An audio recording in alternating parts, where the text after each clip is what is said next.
Oh, you know what I love? Sports. Love sports. Sports. When When it comes to Texas A&M. Where are you getting this information? let me tell you. Welcome to TexAgs. It's here. It's time. There's always a buzz in the air when you hit this moment. He is a guy that has gotten better and better and better. He's just got that dog in him.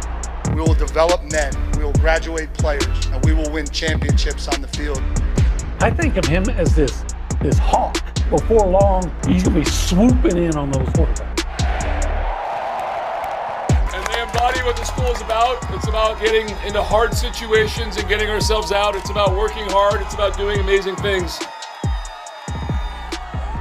And this is a real program. It's not fake. This is a real place. And if you want to be really good at football, this is a really good place to be. You know, if I'm betting on anybody, it's the Aggies.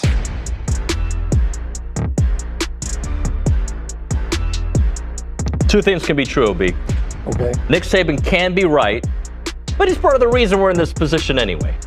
Like, let's not act like, and I actually think a lot of the things he said yesterday, we're going to hear from him, I agree with. A lot I agree with. But I also take a little bit of like hesitation in his words, knowing, buddy, the only reason you're upset about it is because it's not just Alabama now who gets to spend the money in 5 or 6 families, right? Mm. The Made families, Indiana won a freaking national championship, partially because of, a big reason, a great head coach, but also they played the NIL game. Sure. So now that it's legal, wait a second. But I don't think he's wrong either. There's a lot of points that he said yesterday that we'll go through. I don't think he's wrong. I don't know if he's the messenger, but the message does resonate with me. One of the things he talked about was the putting in jeopardy Olympic sports, among other things. And that's true. At the current pace, you're going to see, we saw Arkansas already cancel tennis. Mm-hmm. You're going to see. But I think they brought it back. Okay. Somebody must have came through with a lot of money, but it's going to take that. Fact check that, Carson. Like 10 years ago, maybe longer, Cal dropped baseball until some former Cal baseball players who've been in the major leagues said, okay, we'll give you the money. We'll give you some money. Yeah. So, you can save it that way, but the universities itself aren't going to be able to fund it. Yep. And he said, you're going to get down to where it's just going to be football and basketball. That's a little bit of a stretch. I think there'll still be baseball and women's basketball, but you're getting, and a couple other women's sports, but because of Title IX, there's got to be. But you're going to get to that point where, probably Olympic sports will be in jeopardy, and golf and tennis will probably be in jeopardy. And so, like should football be responsible for everybody else? Well, it has been. I know, but should. Should? I don't think should has to be. One of the things I've always found odd is how many women's coaches always talk disparagingly about football programs because they get so much. I'm like, they're keeping you alive. You're mad at the person giving you mouth-to-mouth resuscitation. Well, his breath stinks. Yeah, but if he doesn't give it to you, you're dead. You're dead, yeah. So I think football should get whatever they need because they keep everything else afloat. Yeah. Do you think Nick Saban is trying to save college football or trying to save the version of college football that he had and was best for Alabama? Probably both. Trying to save the best of college football as he thinks it should be. Mm-hmm. I have to admit, every time Saban says we, I hear I or me. Yeah. I don't trust him. But who do you trust? Probably nobody. Well, I mean, it's just the same thing. Again, it's like what Elko said. Yeah. And I promise I'm not going to get on this rant. It's just one thing that sticks in my craw. And I heard Feinbaum yesterday criticizing the politicians to say, Congress is not going to figure this. It should be out of it. And I'm like, Bootok, remember why Congress is involved. Because the very organization that you say the Congress needs to stay out of went to Congress and said, solve our problem. Help us. Yep. So Saban is saying, hey, we want you to solve our problems, but don't micromanage us. solve our problems and get out of the way. I guess everybody would like that. I don't know if it necessarily is going to work that way. Yeah. Hey, Congress, give me a bunch of money and don't tell me where to spend it, please. Thanks. I'm talking about myself here in the David Nuño world. Let's hear from Nick Saban. One of the things he says is on the roster cost and the escalating cost of current rosters. Let me give you the history. My first year we had collective at Alabama, $2.7 million. Next year, $7 million. Next year, $10 million. I retired. Next year, $17 million. Next year, $24 million. Now you have schools that have close to $40 million rosters. So if we continue to do that, we're going to lose Olympic sports, we're going to lose non-revenue sports, we're going to lose scholarships, and basically what's going to happen is you're going to have football and basketball succeed, and we'll have club sports for everything else. Do you agree? No, I don't. Again, like I said earlier, I don't think it's there's going to be that to a certain degree. At certain places. But I think, well, first of all, there's going to be women's sports. There has to be. Right. Top line, there has to be. And I just don't see baseball fall. But I could really see it getting down to the sports you have on your campus are football, men's basketball, baseball, women's basketball, volleyball, maybe softball, soccer, whatever it takes to have the equal amount of scholarships. I know there's a lot of folks that are on social media that are mad that coaches who make $10 million a year are angry about young men finally getting their due. Mm-hmm. I personally, David Nuño, not a coach, never made that kind of money, never will. Okay, I have a problem, and I don't know how to explain it well. I just have a problem with it. College athletes making more as a college player than they'll make as a professional player. I have a problem with that. They're college athletes. They're not pros. When they get better is when they get, you would think you would be better at your craft when you make it to the next level. Well, see, I think, you know what? In 2013, I got skewered on TexAgs. I said with Gabe, and man, they had a whole thread. Just shut up, and shouldn't be. I said, you know what? Coach's salary should be $2 million at a public university. Should be $2 million. That's your salary. Now we're going to load it up with all kinds of incentives. If you reach those, maybe you can make $10 million. Mm-hmm. Now today, I'd say $5 million, and sure. then everything's based on incentives. But if we can say there's a salary cap for players, why can't we say, look, there's a salary cap for your coaches and coaching staff? Why can't you? Why can't you say, you know what, we can spend $20 million on players and $20 million on your coaching staff? Oh, you want to pay your head coach $15 million? Okay, good. Fine, now you got $5 million. You got $5 million for everybody else. How about, I know it's only like 30,000, 40,000 here, but how about places like Alabama? They used to have to my understanding, 30 and 40 guys making $40,000 as consultants. Could you imagine, look, this is maybe not the same thing. I apologize for just bringing up randomness, but can you imagine an intern, Carson Stein, okay, at TexAgs. Uh-huh. He's more than an intern, but for this illustration, makes as much or more as the columnist and the talk show host. Like the guy, it's college sports is supposed to be the ramp up period for the real job. Uh-huh. So Carson. Well, the difference is though. And if you're that good, go to the pros. Well, except that we don't want them to go to the pros. We don't, but we don't need to pay them. Here's what they should do. Listen, this is the answer. You set that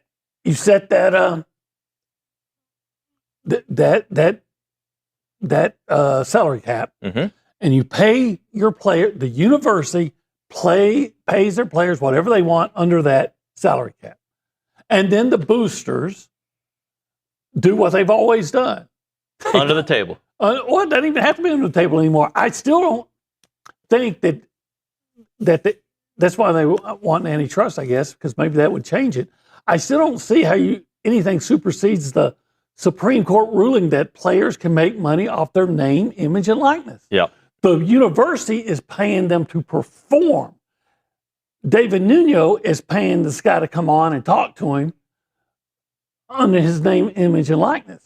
You can't. I just don't see how you're ever going to get to a point where the university's going to say, "No, Marcel Reed, you cannot. We're paying you this, but you can't go outside to make money for name the business X that wants to pay you this." Yeah.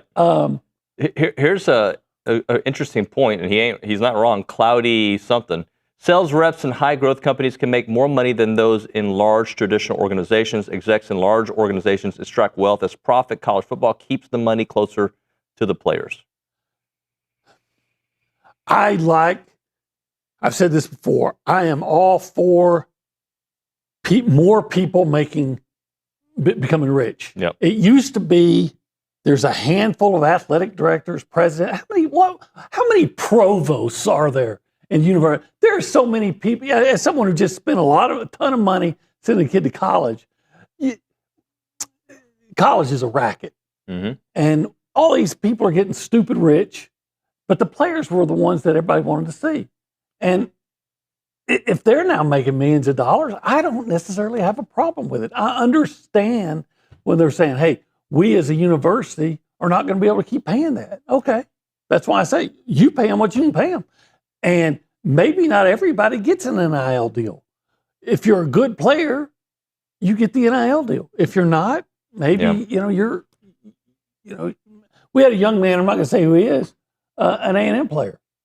And he came by the office yesterday basically saying, look, I have a business as a power washer. And I noticed that y'all's sidewalks, everything are kind of greasy and things like that. I would make a deal. I'll pay power wash. I went and got one of the owners. And a couple hours later, I was walking out, and there he was outside. Just going to town, yeah. Making some money. Yeah. So some guys are going to have to work for it. Some guys are just so good that they're going to make money in NIL. But I don't think the NIL was meant for everybody was just supposed to get it because they want it. Right. Let's jump around to another one because Nick Saban, without labeling or speaking about A&M, talked about A&M yesterday. You heard the spider now? I don't think I have. All right. Here's again. I think I have. Did Jimbo call him a clown? I think we have this bite because it says collective. I think this is the one about A&M. So let's listen to this one on from Nick Saban yesterday. I think name, image, and likeness has become pay for play. I said 5 or 6 years ago when a school that I'm not going to mention who didn't do anything wrong had what is called a collective. A collective is an organization that raises money basically from alumni to be able to pay players and disguise it as marketing opportunities. When a school did that, the first school that did it, I said, is this what we want college football to become? And I got really criticized for that. But it has become that. And it's become pay for play. The thing that always comes back to me when he talks about that is, first of all, he said A&M, bought every one of his players. It wasn't true. But secondly, when he said that, you remember where he was when he actually made that statement? He was in front of some donors. He was trying to say, hey, give me money so I can pay players. That's why it comes across as hypocritical. He is a hypocrite. But we all are. Look, I'm just saying, pay the players. And by the way, I'm not against paying the players. I just think this. Luckily, we cover A&M, a school that I think can keep up with this arms race, right? I believe they can. If you can't play at the $100 tables, don't play. Yeah. I can't play at the $2 tables. No, you can. You just won't. Plus, there are no $2 tables. No $2 bills. They don't make those anymore. Well, you make the $2 bills, but yeah, they still make the $2 bills. Yeah, they make them. Mm-hmm. Or I thought they stopped making them. No. Maybe they did. I don't know. But I saw one just recently. Okay. Hey, this is TexAgs Live. You knew that. Yeah, it's brought to you by David Gardner's Jewelers. Thanks for telling me. You knew that. I sometimes forget. We're in the Rollo Insurance Studio. That I didn't forget. Yeah, you didn't forget Jason, Jackson, Keith, and Morgan, and the family. And the familia, as we like to say. This hour has a name. We label it by the name of The Go Hour. Presented by the Warehouse at CC Creations. Currently, we're sitting in an area of the studio that we call the Holistic Planning Cool Zone. If you want to be a part of the conversation, you can do it multiple ways. One way is to call us up on the Thuppies Catering and Bartending Hotline. 979-693-1150. But if you text that number, it magically changes into the what? The Catalyst Pure Performance Energy PPE text line. 979-693-1150. We go around the room. We go left to right. Behind the glass is Reese Nygren. He's a double agent. He's all over the B team, but he's all over TexAgs Live. Yeah. I'm everywhere. I can be two places at once. Can you? No, they're two different times. So They are, I mean, the one's in the morning, one's yeah. the B team in the afternoon. Don't slander the B team. That is my 4 o'clock to 5 o'clock Tuesday through Thursday entertainment. So I will not take that slander. The B does not mean second. It means baseball guys. Who slandered them? Yeah, I didn't think so. Did you hear a slanderous remark? I said their name is the B team. There was a pretty big emphasis on B and B yeah, team. Brawny. Okay. Britchard. Yeah. Oh, yeah. Okay, Saban. And in the afternoon, and they speak baseball. Baseball. Baseball Brawny. Baseball Brawny. I don't know, there's no B in recruiting. Bickham. Yeah, Cade Bickham. There you go. Yeah. Show's good. I've heard of it. They will talk college baseball in the middle of the Final Four of basketball. They'll say, no, we talk baseball in this show. Okay. I'm kidding. They talk It is about it. unapologetically a college baseball show, according to Ryan Brauninger. It's great. I go there for show prep sometimes. Good. Yeah. Anyway, enough plug. See, like, comment, and subscribe on the B team, by the way. Shameless plug. What do you have for us, Nygren? So all this talk about Nick Saban and college football, but have y'all seen that college football schedule for the college football playoffs and how spread out that it is? I've seen tweets about it. I didn't actually investigate. I just know it's always been stupid. Stupid. Let's just wait a month before you play again. I just hate that. It's dumb. Well, that's what they used to do in the bowls. Yeah, that's what I'm saying. Forever, it's stupid. I don't see. Give people Christmas off. Okay, cool. In the I'm going to say in high school, and then we say, oh, it's not the same. Well, okay, NFL, and I believe even in FCS, they play the next week. Yeah, they do. Now, maybe before the championship, the ultimate championship, 2 weeks. You give them 2 weeks. Why do you have? Are the coaches at the FBS level? Are they so challenged mentally that they can't prepare for their next opponent in 1 week? No, they can't. Very hard. Well, but the high school coach can. The NFL coach can. The FCS coach can. And by the way, I don't think the coaches are challenged. I know they can do it, but it's just for some reason TV. I don't know. For some reason, college FBS does that, and I don't get it. No, look, give them a couple days off around Christmas. Yeah. If you keep winning, I think you'll enjoy playing. Yeah. Anyway, anything else, Mr. Nygren? Nope, that was it for right now. All right, thank you, sir. Appreciate your help. We go to the Angry Elephant News and Social Center. Carson Stein, did you fact check me on the Arkansas thing? I did. I was about to get back to you with that. So the Department of Athletics of Arkansas has reinstated the men's and women's tennis programs effective immediately as of May 14th. They say why? Hunter Yurachek released a statement saying, since that announcement, we have engaged in meaningful dialogue with stakeholders, including alumni and donors, to explain our rationale and to listen to their concerns. So somebody gave them more money. Here you go. Yeah. I like tennis. Give us an update on your Spurs. What happened? I didn't watch. I just know that the Knicks got hot at the end. It was. I mean, it was just a rough game one.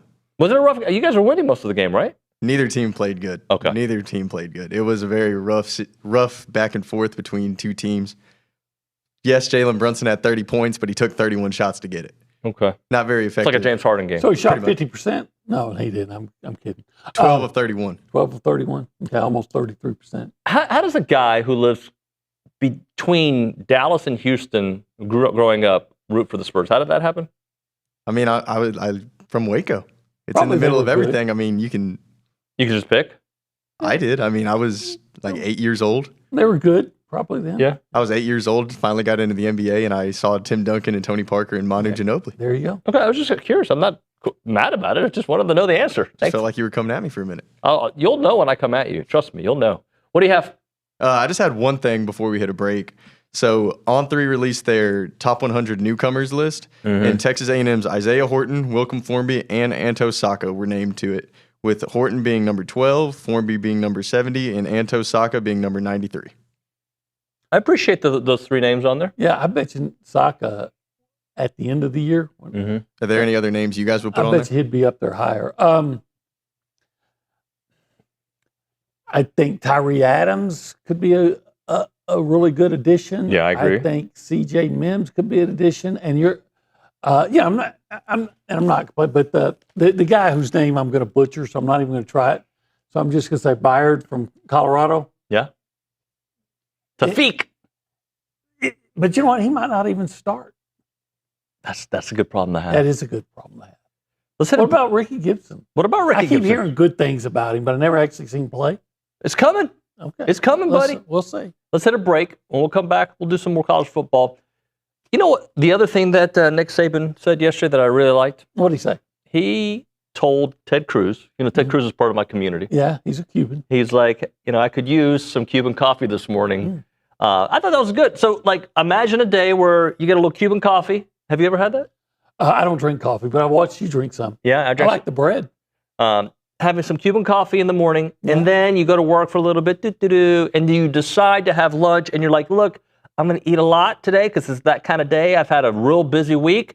It's Thursday. Where am I going? What am I having? 1775 barbecue, baby. You know what?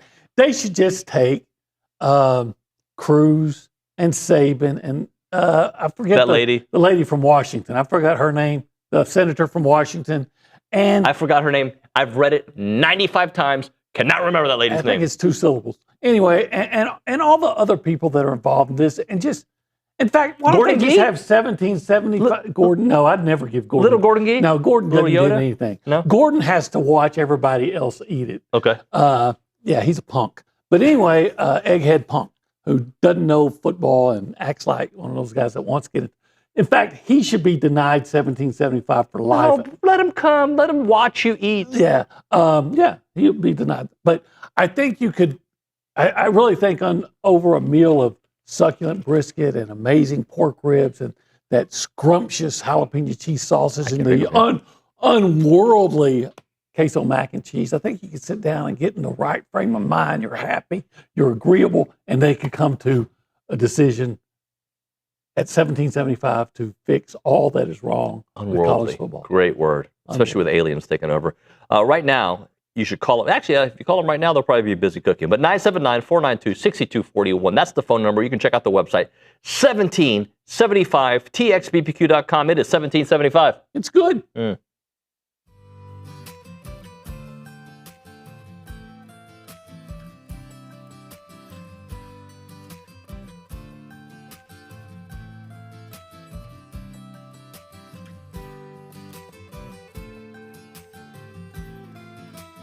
Hey everyone, David Nuño here of TexAgs Live. I want to introduce you to the team at Holistic Planning. Got Jason Barber here, Taylor Pankratz, and also Paul Meredith.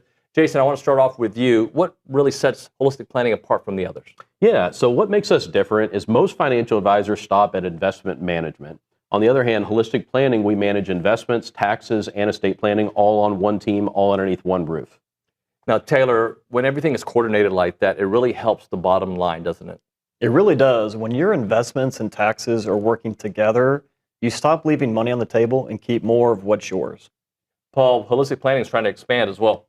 That's true. We just opened our Houston office, and we're looking for people who feel like their advisor isn't seeing the full picture, because that's exactly what we fix. And Jason, there's other opportunities beyond that.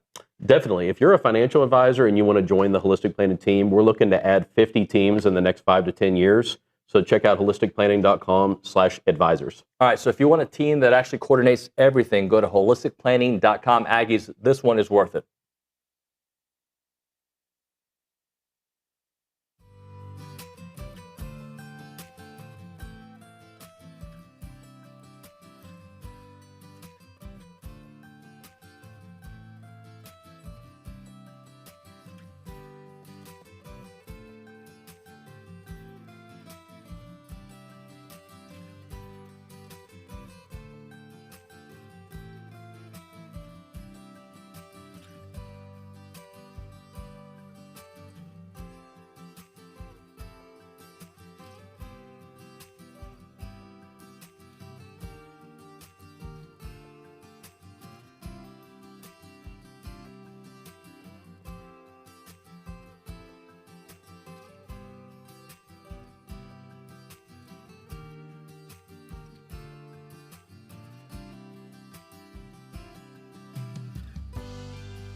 Now, OB, we're not going to rank the top blinds of all time, okay?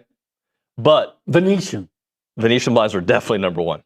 We're not going to do that. But I made a comment which you thought was fake. I didn't believe it either. But about a month ago, I don't know how Helen Keller came up in my household. It came up, and all my kids, all of them were like, dude, the story is fake, Dad. I go, no, it's not. I read a great book about it. No, it's fake.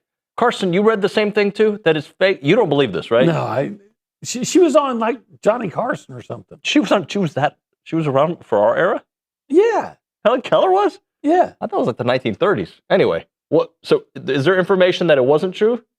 I mean, I just looked You said, yeah, man, I heard that too, bro. I did hear it. I mean, doesn't mean it's true, but I did hear it. I looked up Helen Keller plane, and it said she steered a plane for 20 minutes while flying over the Mediterranean Sea. Before they had AI flying planes. This is when you had to do it. There's probably somebody else next to her. By the way, I've seen Lucci drive for longer than 20 minutes, so he can't see.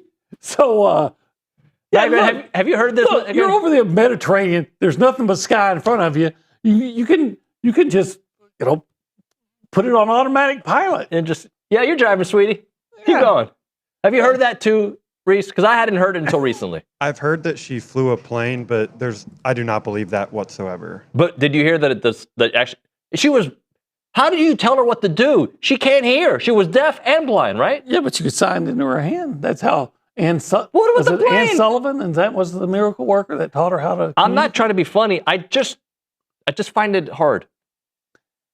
There's somebody else in the plane with her, and Helen Keller, you're on my team. We go to the meetings. I'm going to read this one. Drundle. All right, you ready for Drundle? Okay, Drundle. Little behind, but Saban isn't correct. The core sports will continue to pay for the non-core sports NIL. It'll just shift, which teams have good players. Tech is the best example of a dude's wife gets what she wants.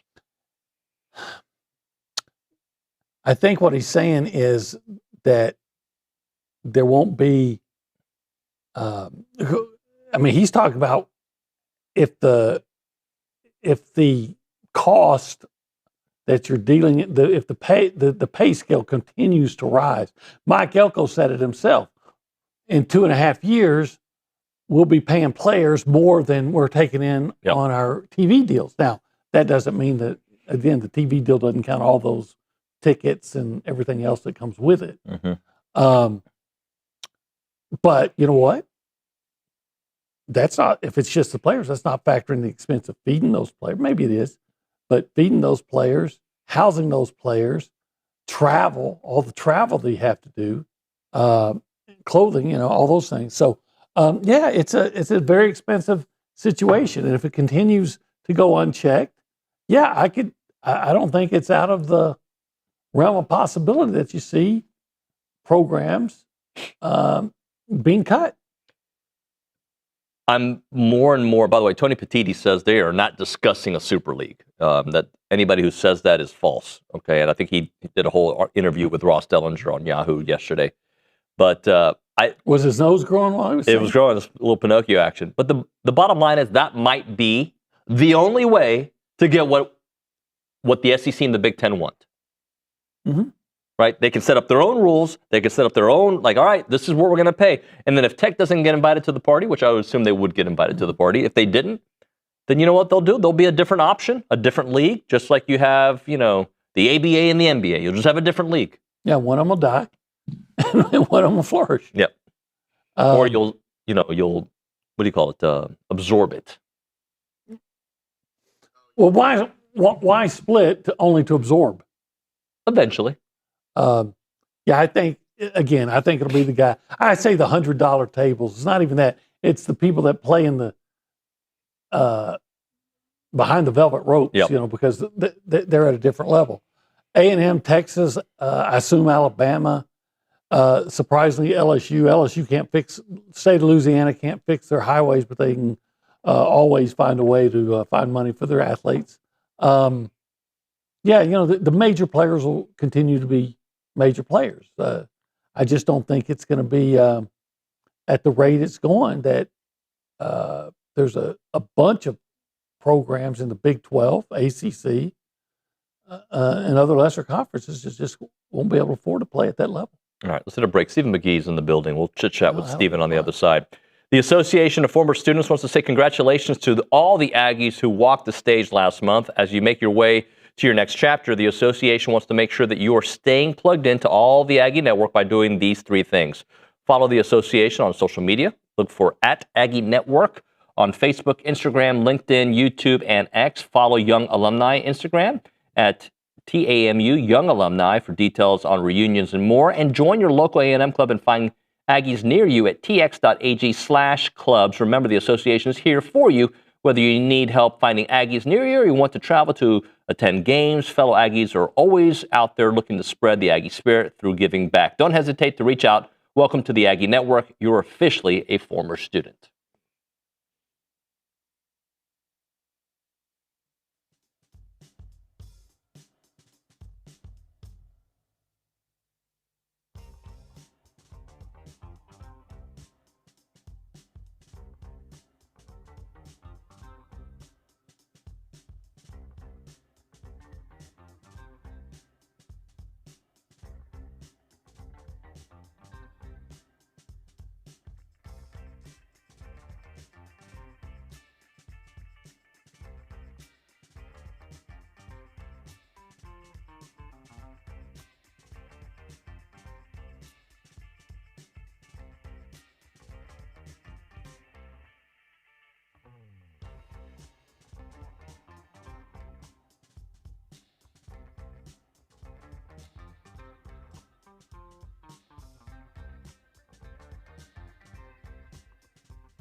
And we are back here on TexAgs Live. We are presented by David Gardner's Jewelers. We are in the Rollo Insurance Studio. It is time for our weekly conversation with Stephen McGee. We'll catch up with him in a minute. He's got a work call. He can finish that. Go ahead. He's our QB1 and your financial QB at Paragon Financial Advisors, helping you call all the right plays for your financial future. Mr. McGee, what up, buddy? Hey, good morning. You could keep working. It's fine. Just talking about taxing structures of different entities this morning with CPAs. My guys, just trying to find ways to legally not pay more taxes than we have to. It's always a good topic for a legally. Right. Yeah. Have you been paying attention? Tax avoidance. Yeah, here we go. Sorry. Hey, how are you, buddy? Hey, good to see you, man. Good to see you. Beard. It's a good look. Yeah? It looks better on you than it looks on me. I think I think your look's maxing me right now. Yeah. Good morning, David Koresh. Every time he gets them. I don't have anything to say to that. So, by the way, he's a Spurs fan, too. Tough night. I stopped watching last night. I was like, dude, I've seen enough. I know they're about to lose this game. I didn't think you watched basketball. It was frustrating, right? Like, it was... Well, I don't care. I think the NBA is a waste of time. Well, I would hope that the Spurs win because they're in Texas. Yeah. And I hate all things New York. But ultimately, I don't care.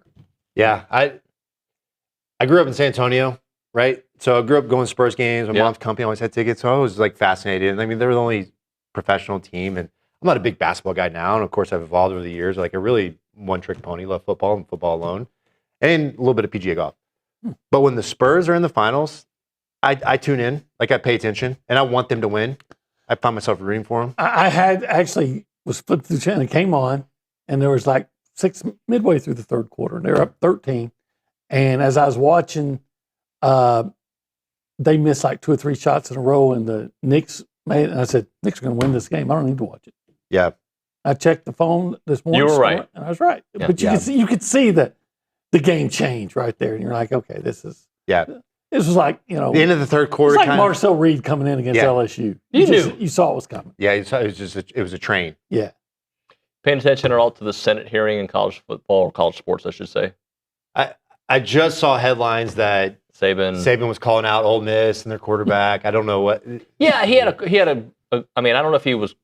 I think he's calling out the lack of guardrails, and he even brought up A&M situation without labeling A&M when Jimbo was here when he went after them.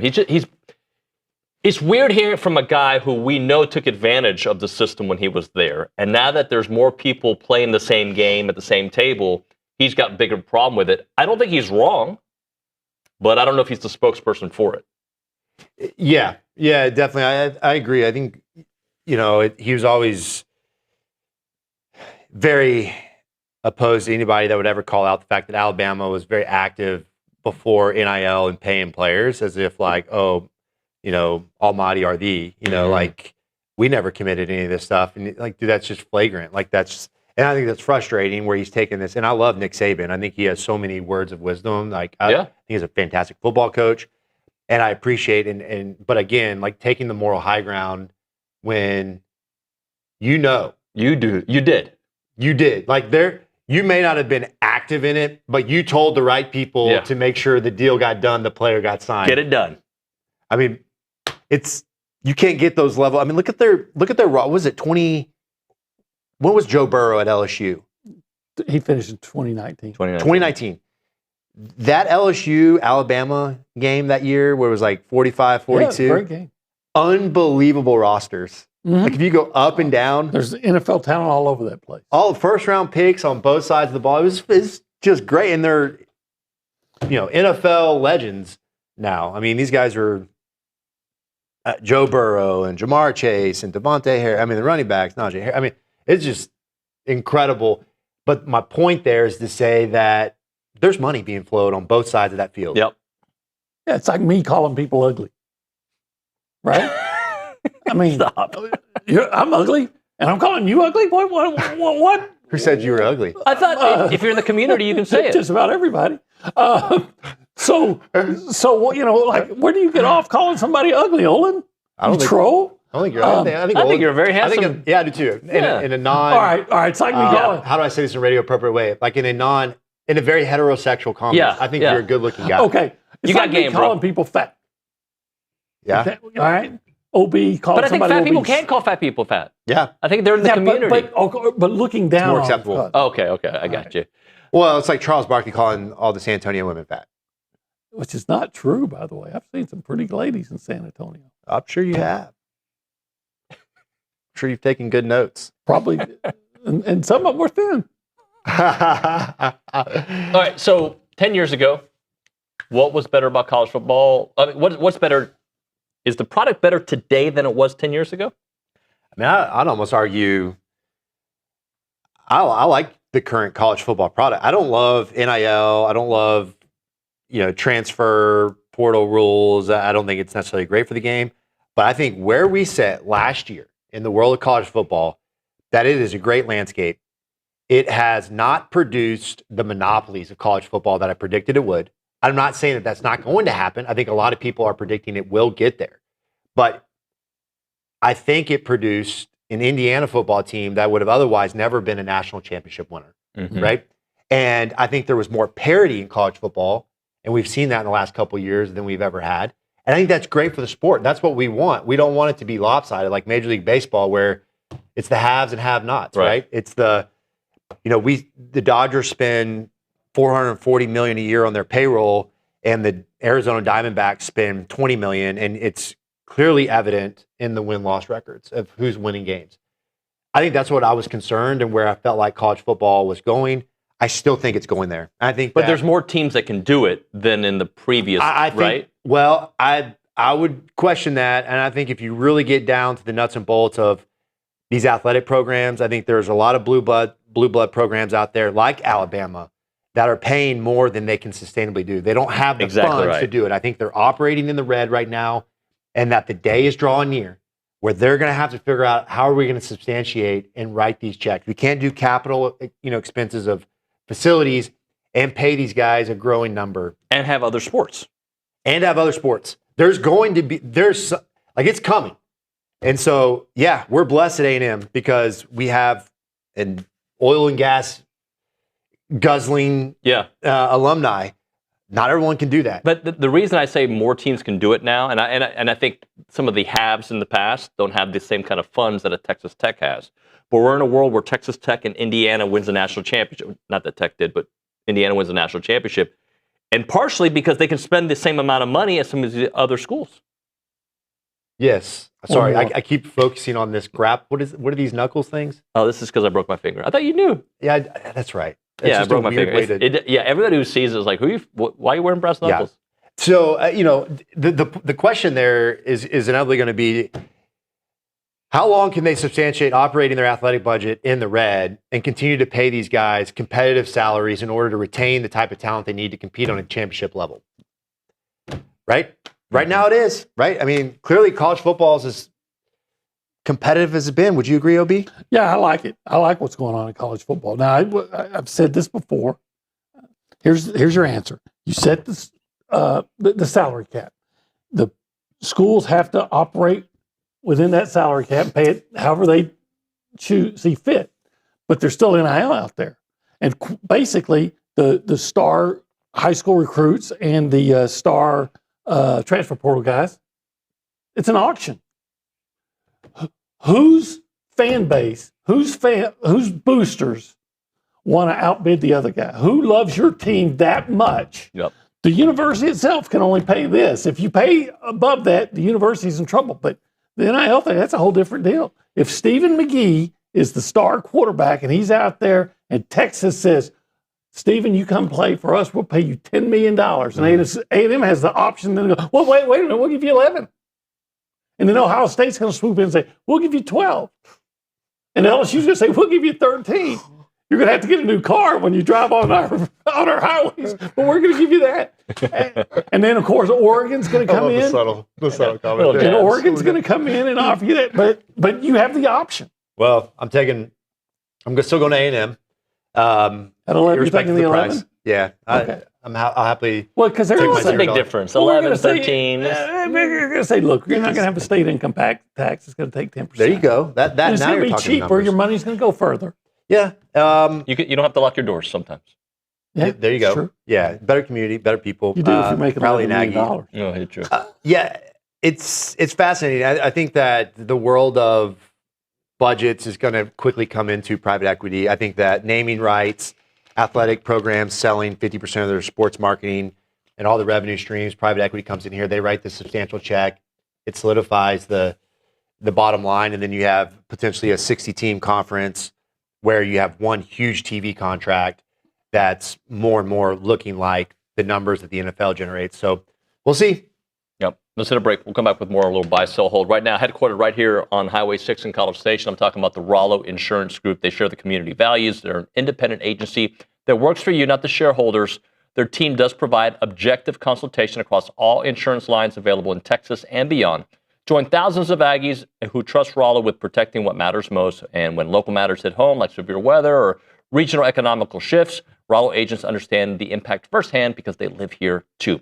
That's why so many local families and businesses make Rollo Insurance their first call. The difference is real. Call them up, 888-44-ROLLO. That's 888-44-ROLLO, or visit rolloinsurance.com/TexAgs, rolloinsurance.com/TexAgs.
And we're back. It is TexAgs Live. We are presented by David Gardner's Jewelers, Rollo Insurance Studios. Time for a little buy, sell, hold, brought to you by Aggie and Paragon Financial Advisors. If you want financial guidance that truly puts you first, visit paragon-adv.com. Which one of these happens first? I think the answer is obvious, but maybe not. Let's go, all right? College football gets a commissioner. The CFP expands again. Okay. Or Congress passes meaningful legislation. Oh, wow. I'm going college football playoff expands as my buy. I agree. That's what I thought the obvious answer would be, because they keep talking You've about got to it, define meaningful. Yeah, like legislation, meaningful, I think it's always generally legislation, at least what we've seen to date, has always been a very pro athlete argument. The one I'm gonna sell is the commissioner. That's not going to happen. I don't think so because it hadn't happened yet. And like Mike Elko was saying last week, it's what's best for me. And I don't see the SEC giving up some control of their product, and the Big Ten's not going to give up control of their product. But if they go into self-governance, as they've been talking about at these meetings, what does that look like? I don't know. I don't know. I think you're headed to the Wild West. I think you're more likely to head to the Wild West, which I think we're more than we are. I think we're kind of already there, but I think it only gets wilder before there's any guardrails like salary caps, et cetera, that are imposed. I think that cat's out of the bag now. It's going to be hard to put it back in reverse. Stephen, how do you differentiate NIL from pay to play? Oh, because it really is different, but it's we going to skew be it. It's an unfair advantage to somebody like USC that sits in a market, or Texas that has tons of access to these types of deals, like Viore for Arch Manning. Or I get it. Like, it's not to say that Marcel Reed can't be, getting a Gatorade sponsorship, but it's probably a lot easier for someone at Florida to get a Gatorade sponsorship, a true NIL deal. And so the only way in which certain schools can compete, like Texas Tech, where are they going to get an NIL, except for the fact that a donor is willing to write a huge check for it, but it's not a true NIL deal. It's not a true marketing dollar deal. They're supposed to go through this advisory board. Yeah. They're just writing a check, so right. it's on the table. Should, and in my that's the Wild West. And my thinking is they should be able to do that. If Steve McGee wants to give Marcel Reed $2 million to play, he can reach into his front pocket and give him that $2 million. The front pocket, not even the back one. The front pocket. Good God! And give him that money. Because here's the deal: when there were rules against it, again, I'm saying the guys that are not in the program, I'm saying the college is paying everybody X amount under the. I'm saying the extra money that comes from. Back when people were cheating, is because there were rules that say you can't do that. Right. I'm saying there are rules that say you can, and then it's just basically okay. Who wants you most? Yep. We got to drop it right Isn't there. that America? It is, but there aren't many people that are going to compete in that game. Yeah. I think we're at A&M. I think we're A&M right. can. Thank you, gentlemen. Appreciate you. Got to hit a break here. When we come back, fist pound, baby, with the left hand. We'll talk to Adam Rittenberg of ESPN next on TexAgs Live.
Welcome back to TexAgs Live. We are presented by David Gardner's Jewelers Rollo Insurance Studio. Let's talk to one of the top reporters that covers college football and beyond. Adam Rittenberg joining us from ESPN on the Buppy's Catering and Bartending Hotline. Adam, what's up, buddy? How you been? Hey, good, David. How about you? Wonderful, man. Thanks for joining us. So I guess we'll start things off with the news of sports, the news of college football. That's now a congressional hearing. I've been watching C-SPAN the last couple of days. Do you think anything meaningful is going to come from this? Well, I think the fact that it's on the table and it has at least some level of bipartisan support is notable. With these bills, there's obviously a lot there, and there's a long way to go before it ends up getting passed and enacted into law. But I think it's always interesting when you have such a broad bill, what some of the points that kind of rise to the table are. And I think yesterday there was certainly a lot of talk about the cap and a need to increase the cap in college sports from the House settlement in order to fund football and basketball and not lead to the cutting of Olympic sports. And then I thought the conversation around super leagues was interesting. Pete Bavacqua, who's Notre Dame athletic director, has a really interesting perspective on this because he comes from the media world at NBC. And he had a pretty interesting soundbite talking about both the potential benefits of a super league and also why he doesn't want to see one in place. It was almost as though from the media executive hat, he was talking about this could be pretty great in terms of revenue, in terms of interest, but it wouldn't be best for college athletics, which I would completely agree with, because it would really shutter a number of regions and schools and proud fan bases. So, that came up, and certainly the pooling of media rights, which is a contentious point, especially for the Big Ten and the SEC. But again, I think it's at least something. It's some conversation being had on a pretty high-profile stage, and we'll see where it goes. Talking to Adam Rittenberg here on TexAgs Live. Could they do? I go back to this European soccer model sometimes when I think about college football because I feel like it's the only one that kind of somewhat makes sense. Could you do some kind of super league where you qualify for it every year? So you're not a guaranteed super leaguer, but you got your 60 teams and this is your qualification. And if you don't get into this qualification, and this is a framework to play in this super league, and if you don't qualify for it, you play in this other league. I guess anything is possible. The concern that I would have is could enough teams that aren't in that original group have the funding to be able to compete in the Super League, whatever you want to call it, or would they just be forever second division teams? Would there be enough movement between? There certainly would be desire to be in that level, but again, also this Super League would not. In my view, and talking to people, would not be based on performance as much as it would the media value you bring to the table. So, for example, a program like Nebraska, I think, brings media value. Performance-wise, they haven't been in a super league. Like they haven't shown that they belong there lately. Whereas other teams that don't have as much media value but have performed at a really high level, or at least a moderately high level, would feel like hey, what are we supposed to do? All we do is win games. We can't help the fact that we don't have the largest alumni base or the largest media market or what have you. So it would be very interesting to see. I really just hope it doesn't get there because we all know the schools that would be impacted negatively. Are there a lot in the SEC? Probably not. Are there a lot in the Big Ten? Probably not, but there's some, and there's obviously a lot in the ACC and the Big 12, and we've already had so much damage to the sport. I mean, I'm a guy who grew up in California, as a Pac-10 fan, and, even though it's been fun to watch teams like Oregon and the Big Ten, it's just hard for me to think that this sport wouldn't be better without a West Coast conference presence like the Pac-12. And so, to me, I'm opposed to it, but I understand where, from a media perspective, the value that it would bring.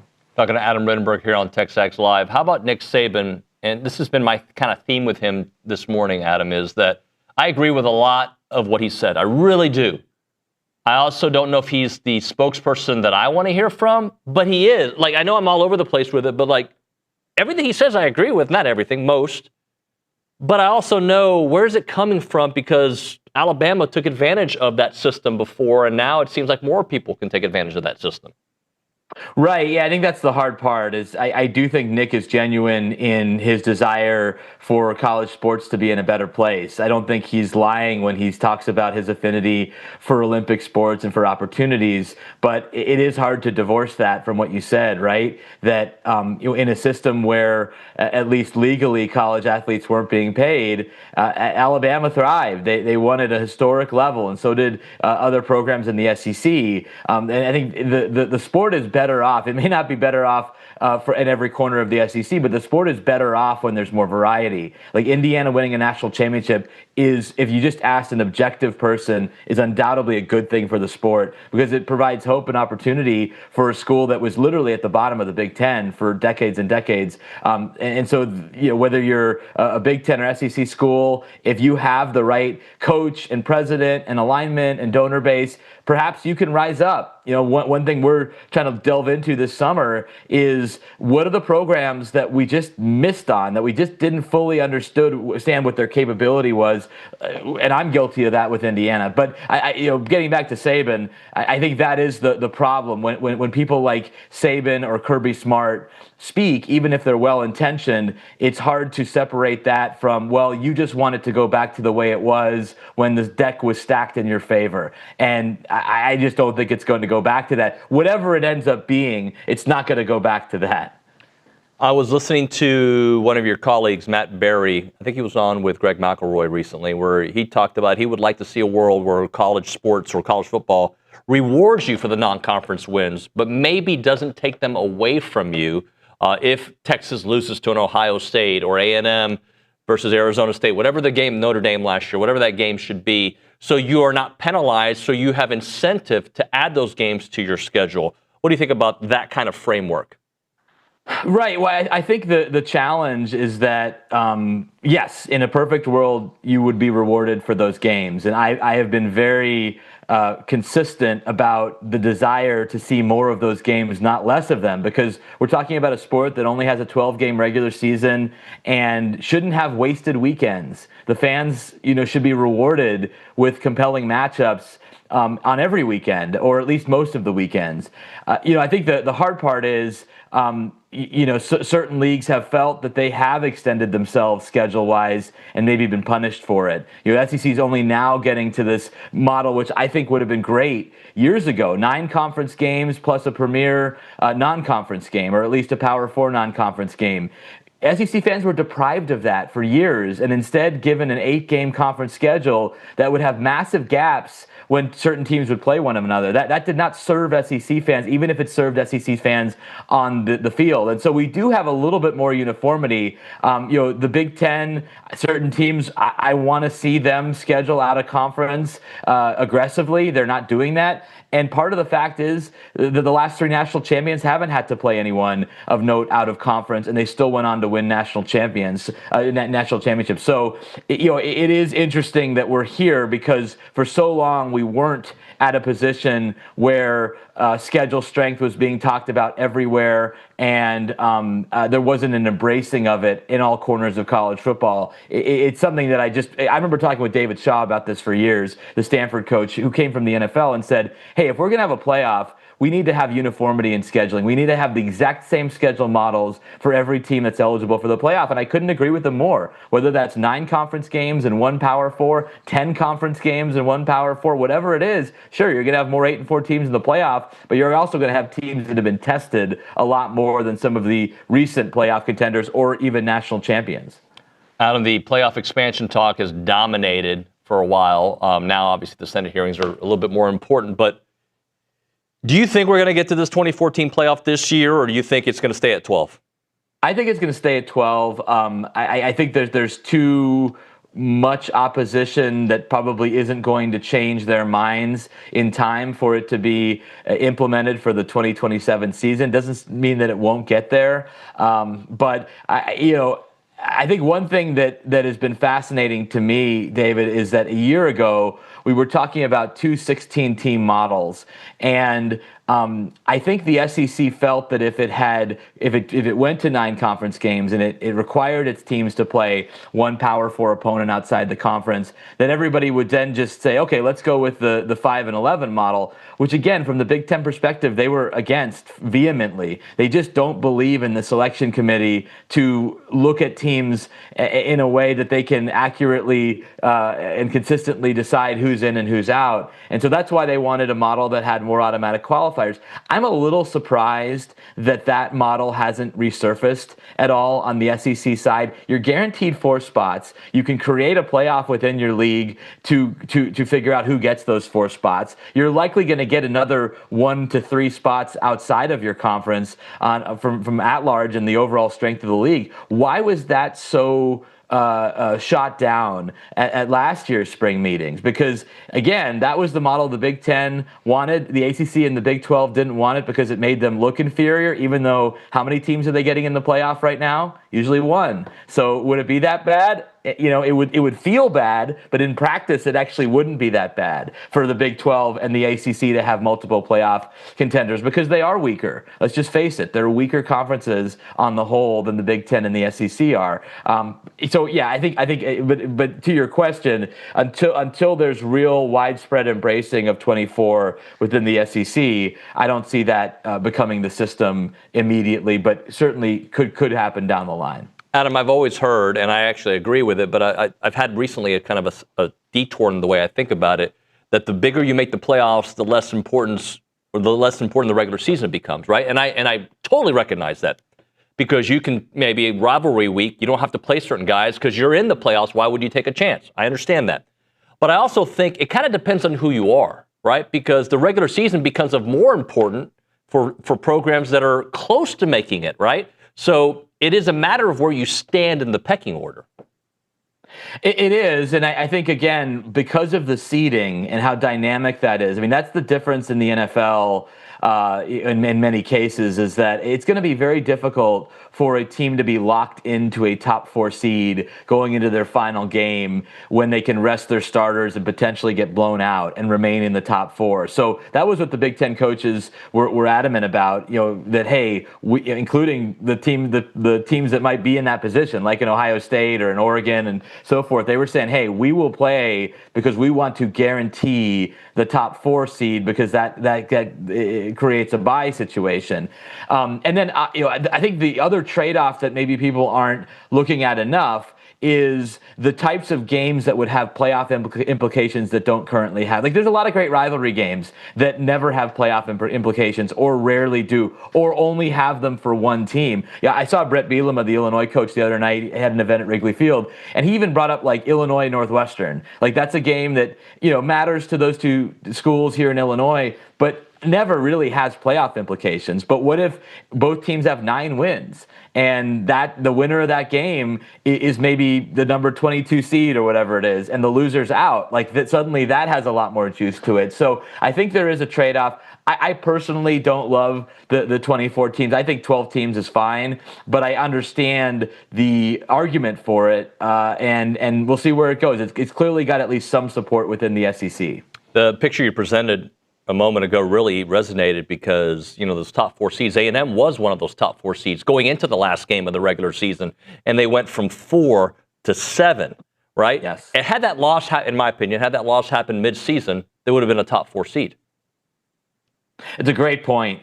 And I still think, even though the committee will say that all games are weighted equally, it's difficult to be sitting in that room, you know, knowing you're days away from your final decision as a committee, and you see a team lose, and you see a team, you know, not performing the way it had been earlier. Remind me when the South Carolina game was. Was that a few weeks before that? Yeah, it was. That was another game that A&M didn't play particularly well. Like, if A&M looked like they did at LSU, a game that I was at, you know, in the Texas game, even if they had lost to, you know, pick a team mid-season, I think it's hard from a human element not to say, okay, they are rolling right now. This is a team that absolutely deserves to be in the top 4, versus one that, you know, let's face it, was not playing its best football at the end of the year, and that's why they were made a quick exit from the playoff.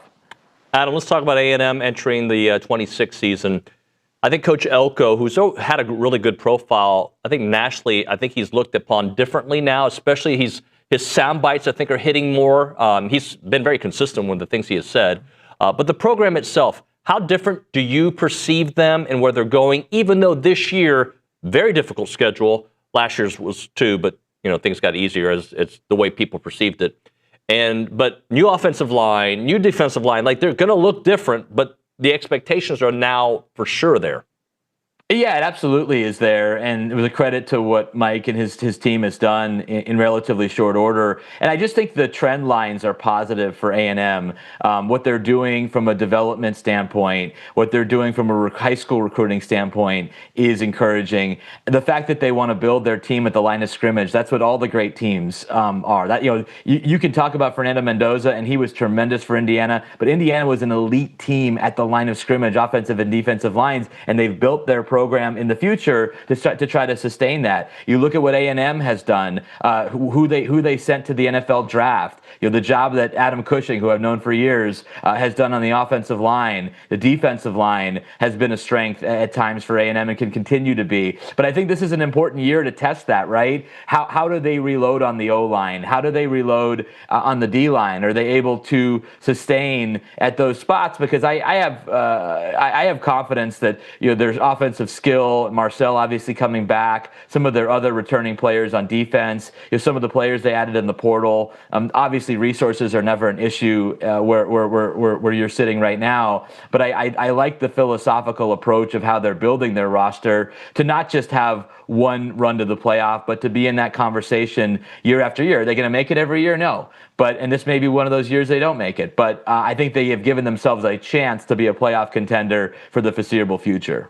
All right, what are some of your question marks, if you will, for A&M, for Texas, for Georgia, and Alabama? If you were to throw out some question marks for each of those schools, and I can remind, I just kind of thought of them in the air, but Yeah, so I would say for Texas A&M, it would be line of scrimmage play, right? I mean, you lose a number of NFL draft picks, and there's teams that are going through this. You look at what Ohio State lost on the defensive line. Look at what Texas Tech lost on the defensive line. Look at what Miami had first-round picks drafted on both the offensive and defensive lines. Like, that's hard to replace. And so how does A&M do that? That would be my biggest question for them. I think for Texas, it's how do they start the season?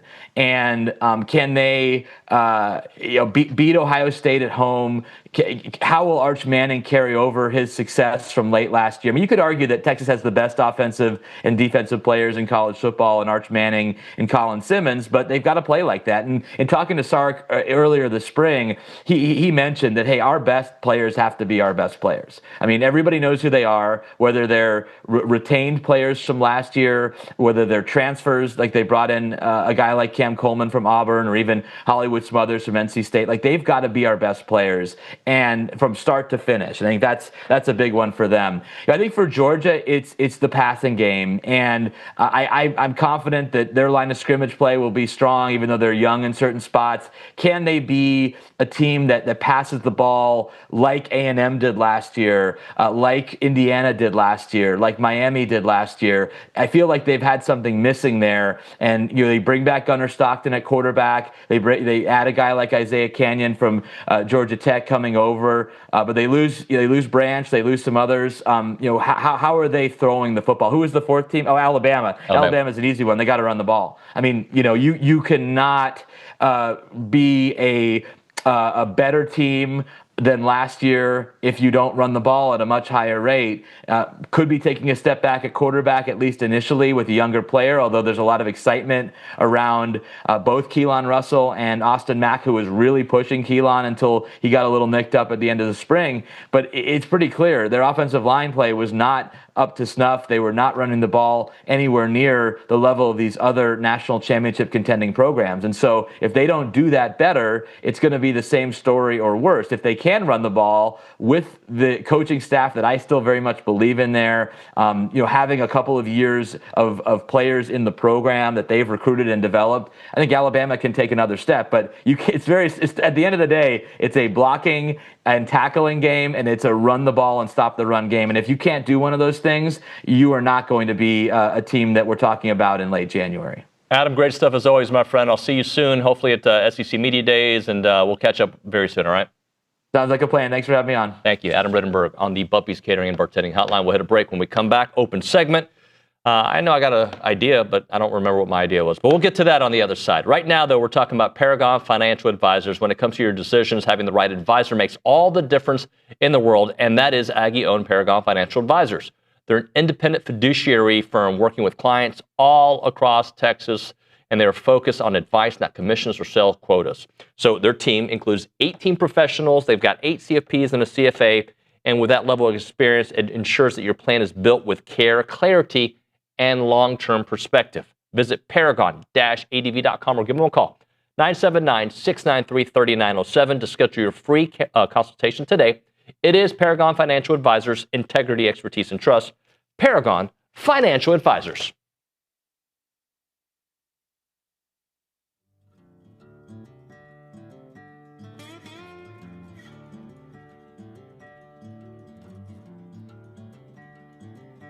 All right, we're talking about Burlebo, the heart of Texas, more than an outdoor lifestyle brand. It's products created with you in mind. Currently, I'm wearing the performance polo, the Texas Maroon and Gray. If you look into it, you've got the state of Texas in gray, and you also got it in maroon. It's one of their highest, most popular sales that they have there. It is really nice.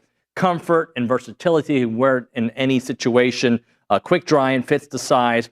But Burlebo, they're rooted in tradition, fueled by passion for the outdoors. Designs high-quality apparel that works just as hard as you do. So whether you're hitting a workout, enjoying a day of fishing, or cheering on your favorite college team, their gear is made for the athlete, the outdoorsman, and the everyday adventure. And it's really nice. I wore this one to church the other day. People talked about it. Really, my kids were like, "Yeah, Dad, you look pretty good today." From athletic shorts to your favorite go-to tees and performance hoodies, they have everything you want. Check out burlebo.com and find your new favorite gear. It's Burlebo for the athlete, for the outdoors, and for the family.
As a reminder, the final segment of the program is brought to you by Double Dave's. That's at 10:50. But right now, caller number 12, 979-693-1150. We'll hook you up with your choice of a dozen pepperoni rolls or a large one-topping pizza from Double Dave's.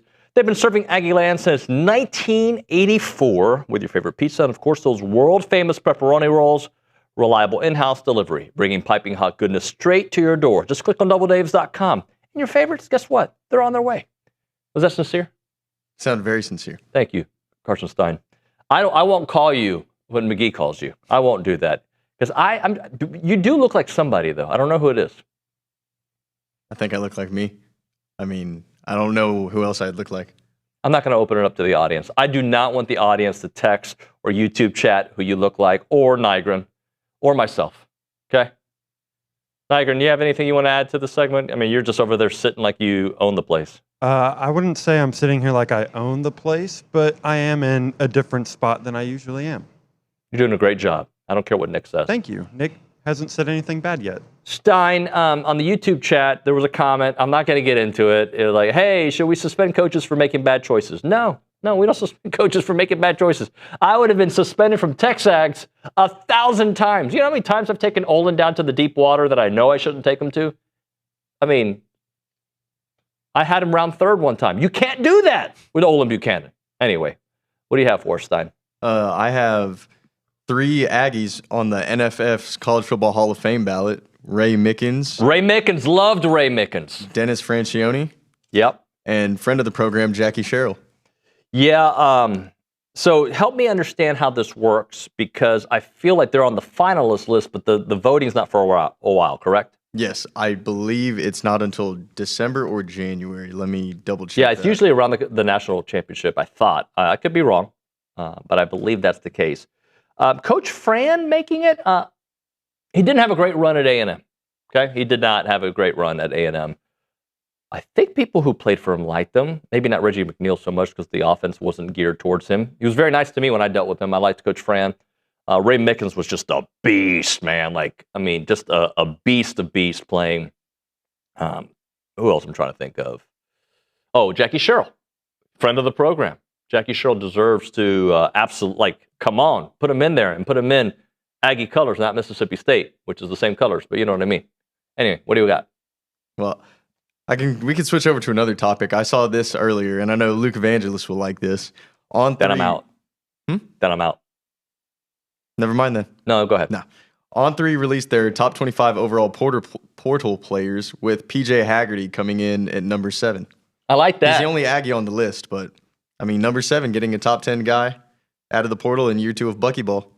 You know, it's so hard because unfortunately, he's got a completely different roster. Not a completely different roster. It's not like it was year 1. Nygren, help me out here, but that roster is significantly different than we saw a year ago. Like your key scorers are gone, right? Your key guys off the bench gone. You've got some guys coming back. I mean, Clemens obviously it was nice that they were able to retain him. But if he was able to do that with limited time, limited players in the portal, and have the kind of success that they had last year, and then you bring in these guys, and Haggerty's just one. Who knows how healthy Mbako is? A healthy Mbako last year, that team, I think, gets into the Sweet 16 because they would have been a higher seed, and I think they would have had an easier path. And who knows what, and the reports out, I didn't get to watch Mbako practice. I know Luke did several times, and I believe Tom Schuberth got to as well. But during summer ball, he was balling, right? He was leading the way. But from a roster perspective, I'm right, Nygren? Yeah, I mean, Mbako, Clemens, those are your main guys that are coming back. And I think a lot of this team, also with these new rules in college athletics, Bryson Warren, he's going to be a big part of your team. But the biggest question right now is whether or not he'll be eligible. That's not official yet, right? When do we find that out? That's a Luke Evangelist question. I don't think anything's been said yet. Timetable-wise. Yeah. At least nothing I've seen. But I do know that when he was added to the roster, they felt good about it. And it's because it's a different kind of situation than... The Kentucky guy?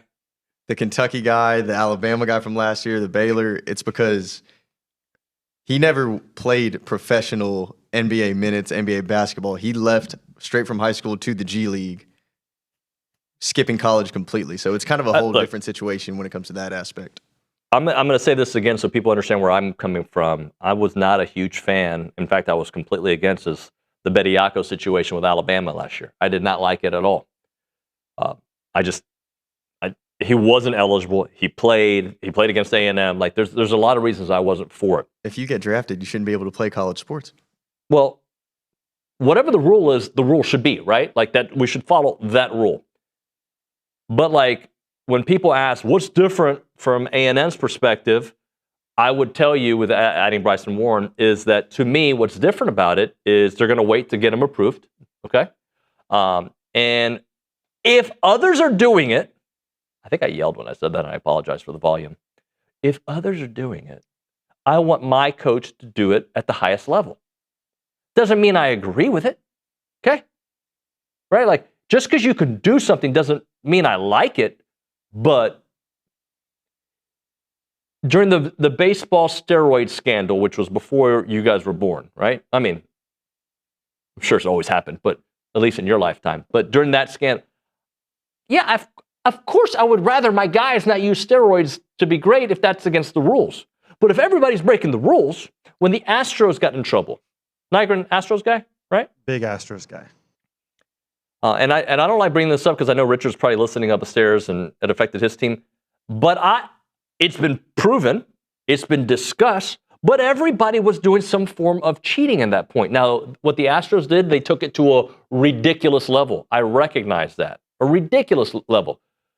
And by the way, what's happening in college basketball is not cheating. Well, maybe somewhere it is, but my point is, if others are allowed to do it, even if I don't agree with it, I want us to do it better than them until they change the rules.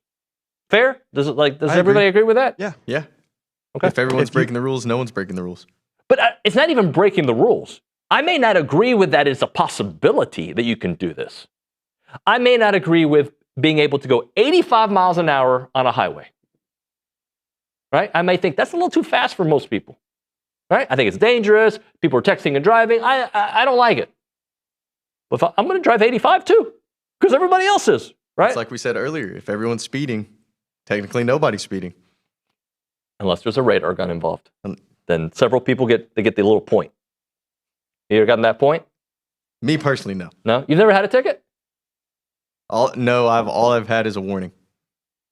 Nygren? I have gotten a ticket. More than one? Huh? No, just one. Okay. Recently? Last year, September-ish. Yeah. Were you speeding or were you texting? Speeding. Okay. Because I know in College Station they'll get you if you're on your phone. Oh, I know. I almost got caught last night trying to watch the Spurs game going. What, did the cop look at you? No, but I pulled up right next to him and I had to throw my phone to the ground. Is it true you can't look at your phone even at a stoplight? Oh, I don't know. I checked my phone on a stoplight. I have no idea. If that's a crime, then I should have been in jail long ago. Well, there's other reasons for that. This is good sports talk. When we come back on TexAgs Live, I will not ask Aaron Torres the last time he got a speeding ticket. I will talk to him about stuff happening in college sports. Right now, we're talking about Heritage Films. Tell your family's story. All right. Who is like the patriarch of your family, Carson Stein? My father, David Stein. What's that? My father, David Stein. All right. And David Stein has a cool story, right? Kind of. I mean, not really, but okay. We all have a cool story. You don't have to be Harrison Ford. You probably don't know who that is. Do you? The guy who made Ford. Yes, I know who Harrison Ford is. Wait, no, that's Henry Ford. Hand up moment. That's all. You know what? Maybe we shouldn't do the David Stein Heritage Film. I was going to do it. Not. I was going to but now I see that you thought Harrison Ford. Wrong one. Hold on. Han Solo. Yeah, I was about to say Han Solo, Indiana Jones. Wrong guy. Yeah. Wrong Ford, same age. Oh my goodness. 1923. One of the main guys in one of the Duttons. I forgot, Jacob Dutton, I think it is. I never watched it. You're missing out. You just gave him Ford Motor Company. By the way, you could do a heritage film on all the people I just brought up. Harrison Ford, Henry Ford, David Stein, Carson Stein, Reese Nygren. Everybody's got a family story that they should share with the next generation. For instance, for these two young gentlemen, when they become these media tycoons, right? Their kids need to know about the journey of when they started at TexAgs, when they got to Texas A&M. They need to find out the entire journey so they know all about the framework of their family, and it starts with hard work. And that's why your family needs a heritage film, because we all have a story to tell for the future generations. Check out yourheritagefilm.com, yourheritagefilm.com, 713-893-8341. It's Heritage Films.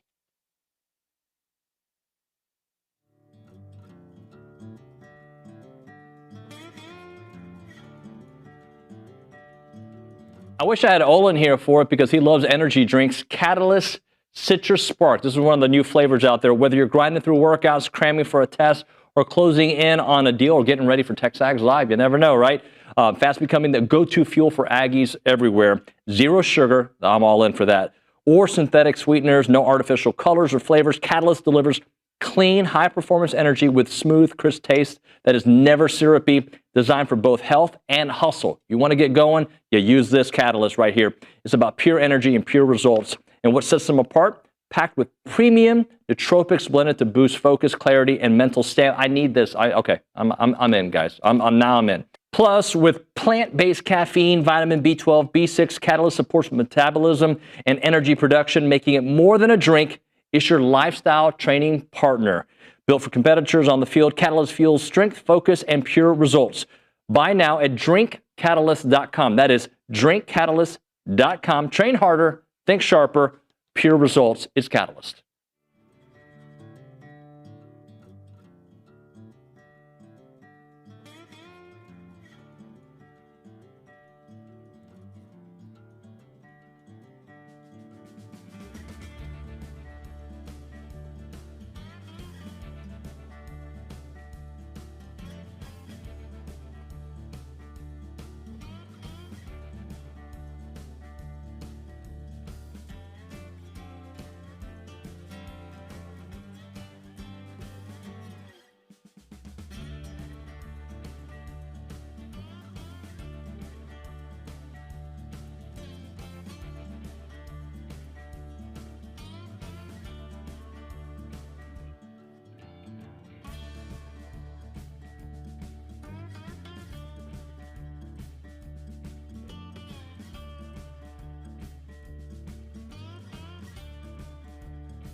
Here on TexAgs Live, we are presented by David Gardner's Jewelers. We are in the Rollo Insurance Studio. It is hour number 2 of the program. It's time for our weekly Around College Athletics, brought to you by Milliken Reserve, a College Station community featuring homes, trails, farms, and wide open spaces with a mission to build a healthy community around nature. Take part in the Milliken Reserve community with a Conservancy membership. Learn more at millikenreserve.com. Let's go to the Bucky's Catering and Bartending Hotline. Our buddy Aaron Torres from Aaron Torres Online and Fox Sports Radio here on the program. AT, what up, buddy?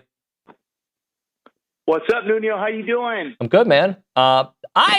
It's weird. Like, this is, for us, the first week of the off season for the big three, right? Like, so football ended a long time ago, basketball ended, baseball just ended for us. And I'm already thinking to myself, buddy, I've had enough congressional hearings, enough, and, playoff expansion talk that, like, I'm ready just to get to some games, but I still got 2 more months, or at least 2 more months to go. What's actually really funny about that, as has been well documented, I practice my material open mic night about 2:15 Central Time on Wednesdays in Tuscaloosa. Ryan Fowler tried to ask me about 35 straight questions on Nick Saban in Washington yesterday. And I was like, when do we just get to talk about our team, like your team? Like, what, do you have a concern? Are you happy? Are you excited? Are you sad? And he's like, yeah, the O-line is kind of bothering me a little bit. And I'm like, well, let's talk about that because I'm tired of answering these 14 consecutive questions about Nick Saban that all lead back to the same 4 problems that we talk about every single week. So I bring it up to say, listen, I know there's only so much depth chart conversation that we can have and all that. But I would also say, the reality of the situation is, these are, and I think I've told you this, like, these are very important topics. And, like, I'm very glad that a great reporter like Ross Dellinger is in Washington, D.C. covering it. I just know that I don't want to talk about it, and I have found that my audience doesn't want to listen to it. And so it is what it is, and we got to find a balance of, the things that matter and the things that don't. But yeah, I am in the same boat. Let me ask you a question that I asked Fowler yesterday, and I'm actually curious for your perspective. Listen, despite what the internet says, I do think Nick Saban is coming from a good place, a sincere place when he shows up at all these meetings and whatever. Is he still the best representative for all of college football and all of college sports? And you would sit there and say, he's the GOAT, he's the Godfather, he's this, he's that. Okay, I get that. My counter to it would be, he's now been out of the game for 3 years. And as me, you, anybody who listens to this knows, a lot has changed in 3 years. A lot has changed in the world of college sports since Nick Saban said that Jimbo Fisher bought an entire recruiting class. And it's like, I do believe he is doing this from a place of sincerity. I just don't even know at this point that he's the best person to speak on this because while he certainly has proteges, Kirby Smart and Lane Kiffin and whatever in powerful places, he's not actually dealing with these issues on a day-to-day basis. Well, AT, actually, we started our show on this. I struggle with the whole Saban thing, but not for the same reason. I think he is qualified to discuss it because, in 3 years, a lot has changed. But I think what he talked about 5 years ago is happening. But here's where I struggle with it. I think you can be selfish and also think about the good of the game. And I think that's what we're seeing from this. Nick Saban took advantage of whatever you want to call that era of college football where they were paying under the table and there was only so many teams that were doing it. His teams, his programs, along with some others as well, took advantage of that world. Now it's a bigger deal because, Texas Tech can do it, Indiana can do it, A&M can do it, all these other programs can do it. So I struggle with it because this has been an issue in college football that has and have-nots forever. This is not new. What is new is now it's legal, and now everybody is trying to do it, and Alabama is spending a lot of money, but can they keep up in this arms race with the Texas Techs, with the A&Ms, with the Indianas, with the University of Texas? And I think that's why it's a bigger issue. So sometimes I think the words coming from his mouth, I wish were coming from somebody else's. But then if they came from somebody else, let's say they came from Dabo. Well, people would be like, Dabo, you haven't adapted. Why can you have a voice? They come from Kirby Smart. Kirby, you've taken advantage of this world for years. So Kirk Cignetti, maybe he would be the one because, hey, Kirk, you did it where you couldn't do it NIL and you couldn't pay players. And then you go to Indiana and you guys find this money and Mark Cuban helps you out and you guys take advantage of it. So, there isn't a perfect voice. There isn't a perfect person. And, I have a follow-up to this whenever we're done with this thought because I'm just curious what you think about it. But I don't know if there is a good spokesperson, Aaron. Do you? Well, maybe, maybe not. And the answer is no, because everyone has their own self-interest at heart. This is what Fowler and I talk about literally every single week is, we've been asking for congressional help for 4 years now. Ted Cruz comes forward with a bill and Greg Sankey and Tony Petitti immediately say, no. We need your help, but not like that. That's not what we're looking for. But to your point on Saban, and I said this to Fowler, and I admitted, I said, listen, I know this isn't going to land well with an audience in Tuscaloosa. And I did say, listen, the sport isn't perfect. We can't keep going on in perpetuity with literally no rules. But I would also that, Nick Saban is asking us to go back to an era where the actual on-the-field product, I'm talking about from the day the season kicks off on that Thursday and Labor Day or week 0 or wherever you deem the season to kick off until the last day of the season, I would say the product is better now than when Nick Saban was beating everybody 56-3. And so it's again, I think it's coming from a sincere place. But here's my question. Is the sport itself, not all the riffraff around it, is the sport itself actually better in this era? And I would say unequivocally, and it's because of all the names that you just named. Kirk Cignetti, Indiana. Go ahead. No, I was going to say, I agree with you. I think it's better. My problem, and I think I could fix a lot of my issues with college football right now or college athletics, is with the portal. Because I don't like the portal being free agency. And that's just a me thing. That's not a capitalistic thing. I just don't. I prefer a world where a player doesn't get to go to a different school every year to the highest bidder. I look at college as being this identity, right? I'm an Aggie, right? And Stephen McGee, who played here, is an Aggie. And Johnny Manziel, good or bad, is an Aggie and a great football player, right? Or was. So, there are these things that I just don't know if we live in. Now, I will tell you, I think Casey Concepcion, who only spent 1 year here, is an Aggie.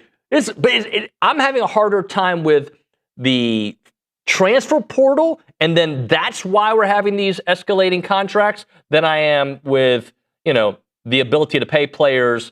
I don't want as much movement, and I think without as much movement, we don't have this ridiculous salaries that are just increasing, and the budget for teams are now in the 40 to 50 millions. I think that's where I have a problem. And I also have a problem. I'm sorry I'm going so long on this, AT. The other problem I have with it is that, I don't think a college athlete, I just don't, should make more than a professional athlete at the same sport. I just don't.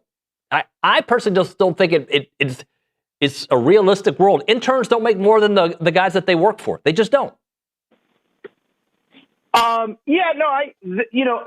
said many times, and this isn't the most profound take that no one has ever had before.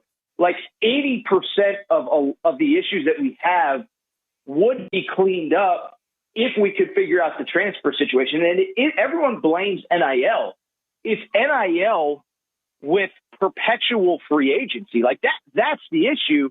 But the problem, and for the 0% of the audience that listens to me on Fowler, I bring up this example every single time. We had a one-time, we went from the transfer rules, which, were outdated and weren't going to be able to hold up in court, whatever. Then we went to this magical thing called the one-time transfer. And what ended up happening was you had one-time free transfer. And then after that, you were kind of stuck where you were. And I bring it up because one of the biggest advocates for that rule was a gentleman many in the audience may be familiar with, named Mac Brown. He was at North Carolina at the time. And then all of a sudden, season starts. He's got this great first-round quarterback named Drake May, and his best wide receiver is ineligible because he's a two-time transfer. And Mac Brown had all his cronies in the media. This is so unfair, and it should be the exception, and this kid should be allowed to play, and life is fair. And then guess what? They went to court, they won, and we no longer had a one-time transfer. And so I just bring it up because, again, I would say, on a macro level, these issues are that everybody wants rules in place until they don't benefit them. Whatever. I can't think of anything off the top of my head. That's the macro issue. The micro issue is NIL, or is the transfer portal. And to your point, Nuño, I do think if there was some way we could just get that under control where it truly was a one-time transfer, and I think obviously if your coach gets fired, you should be allowed to reconsider. I do think that solves like 80% of the issues that we have, and 80% of the issues, especially with both NIL and with the, as you said, escalating cost of, call it a salary, call it whatever, call it this, call it that. I don't have as much problem with the actual price tags themselves, and I'm happy to get into why in a second if we have time, which we probably don't, or we can save it for next week. But I do think most of the issues that we have would get solved if we could get the portal under control, and then there would be like a trickle-up effect to the NIL part of it. AT, we're probably going to have to wait for that for next week.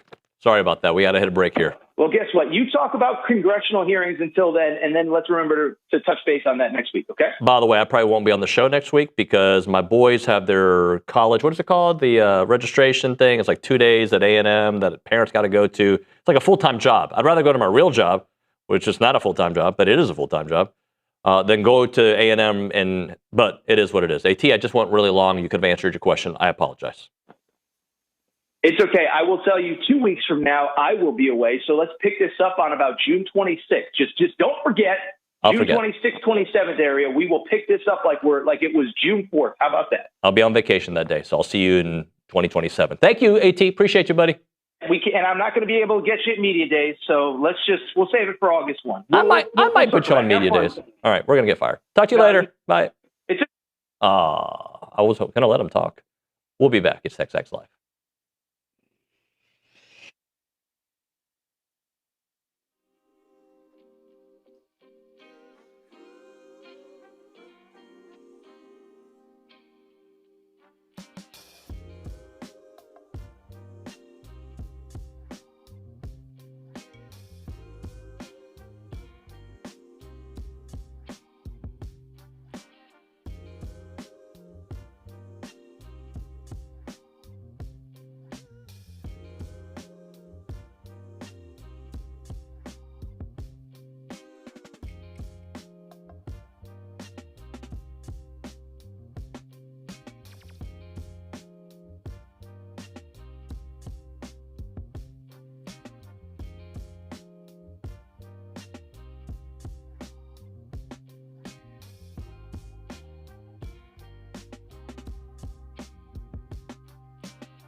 Look, we'll get to you in a second. What's up with Audrey on the TexAgs personalities that parenthetically claim to be the pulse of Aggie sports fan? What did we do wrong now?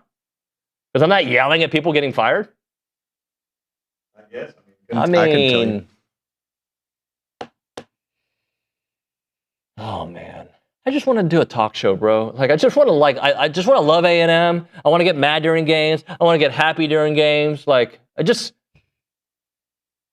and if we're not giving you what you want, go elsewhere. Like, I'm not asking you. I would like for you to stay, but like, if I can look at somebody's posting history on TexAgs and on YouTube, we're not going to get to on TexAgs today. I can look through it and I can tell that you only I'm not saying, Audrey, I haven't looked through yours yet, but I'm about to. When you only post negative stuff, I already know I can't, like, it ain't gonna work. I couldn't marry a woman that's always mean. Gotta have a happiness. But I appreciate your passion. We'll be back. JB Moss. We won't fire him.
So my apologies to Audrey, who was just playing around.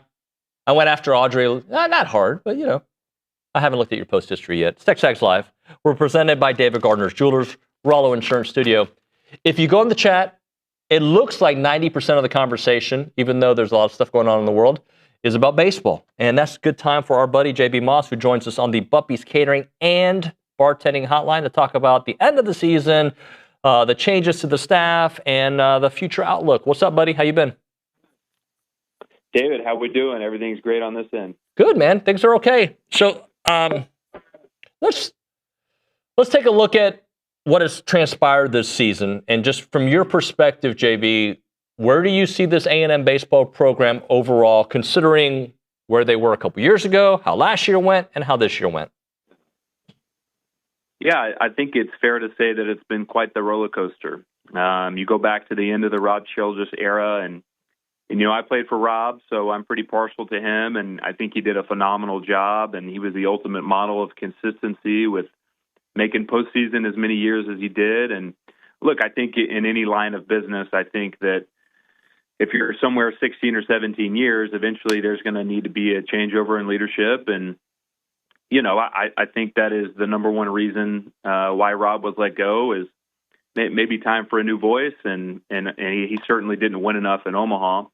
And then, you bring in Jim Schlossnagle, and quite frankly, he elevates the program to places that it's never been, especially in regards to the postseason success and wins in Omaha.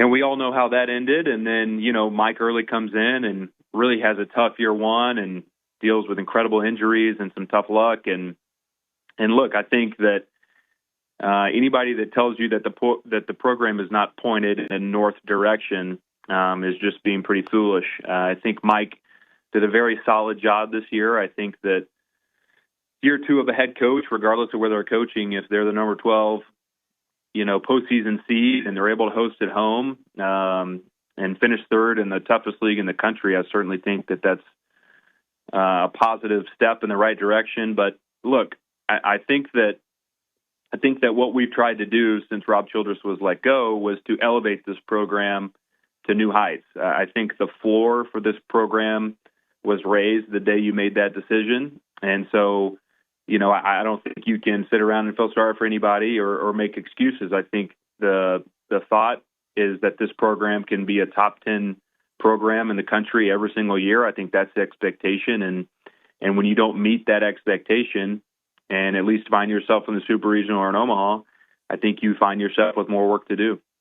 Talking about JB Moss here on TexAgs Live. JB, so this offseason for Coach Early, to me, it's like, and I phrase it as his biggest offseason. You could say last year was, right? You could say his first year when he was kind of thrust into the position of being the head coach. But I feel like for the direction of this program, year one, not good. And really, it was not good in the beginning, and then the Missouri series, but they played really good after, in between. But it is what it is. This year, I think he fixed a lot of issues. Had A&M potentially as a top 8 seed, doesn't go their way. They lose their own home regional. That sucks, but it feels better. This offseason, he's going to have to replace coaches. He's going to have to replace star players. Like, to me, this is the offseason that kind of tells us where this program is going next. I think you're 100% correct about everything you just said. This is, without a doubt, Michael Early's most important offseason. What he does this offseason, David, I think is going to really determine the rest of his time at A&M. I know that might sound a little drastic, but he's got to replace 2 staff members that are critically important. Those are going to be super important hires. And then, quite frankly, I think he's going to have to find 2 more arms in the starting rotation. He's going to have to replace incredible production from the top 3 of the lineup, especially being Grahovic and Sorrell. I mean, those guys are on the all-time team at Texas A&M. Those are not just guys that are walking around on the street that you can replace. So, listen, Mike has got his work cut out for him. There's no doubt about that. What does give me positive hope and positive momentum for Mike and for A&M is I think he's proven to us all that he can make very positive, very correct decisions. I think he made a great hire in Cliff Pennington. I think that we can see the results that happened on the field this year, especially on the dirt. The team was phenomenal as far as defensively and thought they really took on more an identity in regards to base running and the offense. So, look, I think Mike has shown us in small samples that he can do what it takes. But this offseason will be the ultimate test, in my opinion. Talking to JB Moss here on TexAgs Live. All right, so let's kind of look at the biggest issue this year. And I'd say the biggest issue the last couple of years has been pitching, right? They make the move. They're not going to renew Jason Kelly. His contract runs out. But they also need to bring in some dudes, right? Like some of the problem with A&M's pitching staff the last few years has been the kind of stuff our guys have. And there have been some injuries that have certainly limited that. So just when you take a look at the pitching staff overall and then what the future could look like with a different pitching coach, just kind of take me on a cruise, if you will, on what needs to happen and what maybe you've seen from your own eyes. Yeah, I think two things, David. I think when you hire a pitching coach for Texas A&M, I think both things have to be true. Number one, I think he needs to know the state, and I think he needs to know how to recruit. Look, you're in the state of Texas. It's a huge state with tons of college baseball arms. And in my opinion, you're at Texas A&M, and you should have guys that can throw strikes and guys that have high velocity growing on trees down there in that bullpen. I don't think there's any excuse not to have that. And then number two, I think along with knowing how to recruit, you better hire someone who can develop those guys. Because having said that, you often these days see velocity before you see command. And so I think being able to recruit someone at a young age who's projectable, who's maybe tall and lanky and throws real hard, but you have conviction that you can teach them how to throw strikes and get in the zone and throw multiple pitches for strikes. All that stuff is super important. And so I think those are the two critical factors I'm going to look for. Does he know how to recruit? Has he recruited before? And does he have a proven track record to develop pitchers and to be in their best self? So I think that's pretty crucial in Mike's hire as a pitching coach. Yeah. What about the kind of talent he has to go after? And I'm not talking about coaching. I'm talking about the arms. Do you agree that they've got, not only does the pitching coach matter in the recruiting process and the type of arms that they get, but they have to upgrade those arms? For sure, 100%. They have to upgrade the floor in that bullpen and across the whole staff. They really do. I mean, that was kind of my point in being in the fertile ground of the state of Texas and having the NIL budget that A&M has. There's no excuse not to have a full staff of guys that are really talented that can throw strikes. You look at LSU, unfortunately, it's not as simple as just recruiting and signing a bunch of guys to throw hard and throw strikes. I mean, you look at LSU, they led the country in strikeouts, and they didn't even make the postseason. So there's clearly more that goes into it than just throwing hard. But, look, I think if you look at Rob Childress's best years, he had a frontline ace that was going to be drafted in the top couple rounds. He likely had a Saturday and Sunday guy who were going to follow suit, being that same year or a couple years after. And then he had wipeout stuff in the back of the bullpen. I mean, you think of the Jason Jesters, Ryan Hendricks, Corbin Martin, Kaysen Sherritt. I mean, those guys are big physical guys that throw hard, and they filled up the zone, and they were fun to play behind. And that's what we have to get back to as far as the personnel we have in the staff.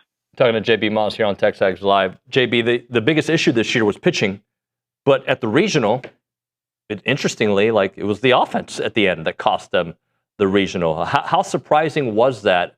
The guys who had, and they're legends, they're going to continue to be legends regardless, but USC's pitching staff, and kind of like what we saw from Auburn, knew how to neutralize A&M. Yeah, you're exactly right. Look, they call baseball pitching, defense, and timely hitting for a reason, right? And the key term is timely hitting. Hitting is the hardest thing to do in sports. It's very contagious. And, I remember Bronny and Zane talking before the series, we're going to find out if good pitching can neutralize good hitting. And I think it proved itself yet again. That's why I'm so adamant on fixing the pitching staff. I truly believe that it starts and ends on the mound. I think you're only as good as your next day starting pitcher. So, I think improving the talent on the mound is critical. And look, those guys getting cold at the wrong time does nothing to cement their place in A&M history. Those guys are certainly, like I said, all-time players at Texas A&M. But I think that USC was deeper on the mound, and I think that proved to be the difference maker. JB, kind of remind us of your time at A&M, how successful the teams were in your 3 years here. Yeah, I was actually at A&M 4 years. My freshman and sophomore year, David, my freshman year was the first year in the SEC. It was a lot of growing pains. We clearly understood that there was a difference between Big 12 baseball and SEC baseball. And I think it took us the first couple of years to understand how to win and how to be successful in that league. I don't think we were near talented enough, top to bottom, as far as a complete roster my freshman and sophomore year. I think guys like, Justin Seeley and Rob Childress did a great job of acknowledging that and really improving the roster my last 2 years. And then my junior year, David, we were, I might get the numbers wrong, I think we were 50-14 my junior year. We hosted a regional, did not host a super regional. We lost to TCU, game 3 of the supers. Very, very talented. And then my senior year, we were the number 4 national seed and really had the best team that we had in a long time there. So I think what made us so special my junior and senior year was just the overall talent on the roster. My senior year, we set a school record of draft picks. I think we had 13 players drafted, David. And that's what it takes. It takes a roster 1 through 9, and even more than that, in the bullpen that's super talented, that's old, right? I mean, you only have 13 players drafted if you have a lot of upperclassmen. And so I think, especially in the portal era, it's really important to target those guys that have experience and already gone through the growing pains of being an upperclassman in Division I baseball. So I'd say that was kind of the separator for us and what really took us from being just okay to being, pretty special teams. JB, the reason I wanted to kind of go through it because, sometimes I have to remind myself of where A&M has been baseball-wise, right, and where we are right now. And even though there's a lot of voices in social media and fans, and by the way, not all the opinions are wrong. A lot of them are right. But there are these Rob Childress. Schloss had one interesting year at A&M. I would say his second year was not as successful as obviously the other two, right? That's a fact. That not every year includes going to the College World Series, that there are ups and downs through a coach's tenure and ups and downs through a 4-year cycle. I guess that was more my point of view illustrating that. Yeah, no, for sure. Look, David, I think if people are paying attention around the country, and this is why I had a hard time with Rob getting let go, being quite frankly. I think that if you hang your hat on, if you only go to Omaha, if you're only going to judge, the success of a program by if you go to Omaha and if you win in Omaha, I think you're going to be disappointed more times than not. And the reason I say that is because we're playing the game of baseball and you look around, all the national seeds that lost. I mean, maybe it doesn't happen to this variance every year, but it happens a lot. Look, you go through a 60-game regular season schedule to find out who the best 16 teams are, and you see those top 16 teams. And then you take a real small sample size of only 3 or 4 games in a regional, and just in the game of baseball, anything can happen during that small sample size. That's why in the major leagues, you see best of 7 series, right? Because, over the course of 7 games, you're probably more likely, going to see who the better team is, right? Whereas in baseball, you're more, open to a blowout here or there, or just the fact that anything can happen. So, look, I only say that to tell you that I think Rob was let go, and I think that the whole point of that was to raise the floor of the program. And I think, like I said earlier, I think that's the challenge and the expectation that Mike Early is facing right now. I think the floor at A&M is as high as it's ever been, and the expectations are very, very high. But, when you build a new facility and you talk about building a new stadium and you have an NIL war chest, that's par for the course. JB, last thing for you, 2-part question. What excites you most about the future, and maybe what concerns you most about the future? Yeah, I think what excites me most is probably Mike Early's ability to develop hitters. I think he's proving to us over and over again how elite he is at coaching offense. I mean, certainly I'm not going to take anything away from Mike what Texas A&M baseball has done offensively since Mike has arrived, even when Jim was the head coach. I mean, A&M really hasn't done that. They especially haven't done it over this long a period of time. They are elite offensively in a ton of national metrics. I mean, just his development that he's showing you for the hitters is second to none. He's been awesome. So I'm very positive and optimistic about, Mike being able to recruit very talented hitters out of the portal and out of high school and developing those guys and continuing to watch those guys on that side of the ball. And just look, the one negative or thing I'm most pessimistic about is just maybe Mike's lack of experience. And just, I think this is such a critical offseason for him. And I think it's really important that he get these hires right. Just to be frank with you, it's a little concerning without knowing the details of, Caleb Longley leaving and then JK being let go and, the turnover in strength coaches. And I understand that, each person has their own story and own reason for not being a part of the program, but it has just felt like a lot of turnover in the first 2 years. And so really just hoping for some stability and just with the staff and the players overall. JBL's fantastic stuff, man. Thanks so much for your time. I appreciate you, brother. Of course, anytime. You guys have a great day. Thank you, David. Thank you. JB Moss there on the Buppy's Catering and Bartending Hotline. Appreciate his time. We're going to hit a break here. We'll start the fan show, but I've got to. Carson, you know how I operate. I've got to respond. Nigel, I got to respond to this. Inconvenient Pothole, good friend of the show. Very nice. I can't find he wants Astros fans. This is about Astros fans, and I guess Ranger fans are in the chat, to say, just admit it, you won and move on. I mean, that you cheated, but you won.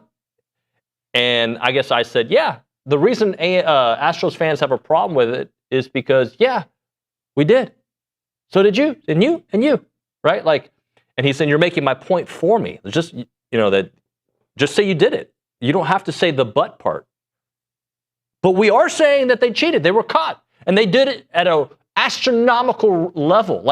The lengths that they went to is kind of amazing, to be honest. Like that's no doubt. It happened. I just know because I worked it. I covered it. That we were being told the Dodgers were doing it. The Red Sox were doing it. The Yankees were doing it. And there's evidence that many people were doing it. That's all I'm saying. Sorry if you don't like for the others. Jose Canseco wasn't the only guy doing steroids in the 90s. He's the poster boy. Is he the poster boy now? Most people have forgotten about him, right? Yeah, I feel like most people just automatically try to go to Barry Bonds. Should be in the Hall of Fame. Without a doubt, should be best player of all time. All right, I see Shirtlift back there. He's finally back.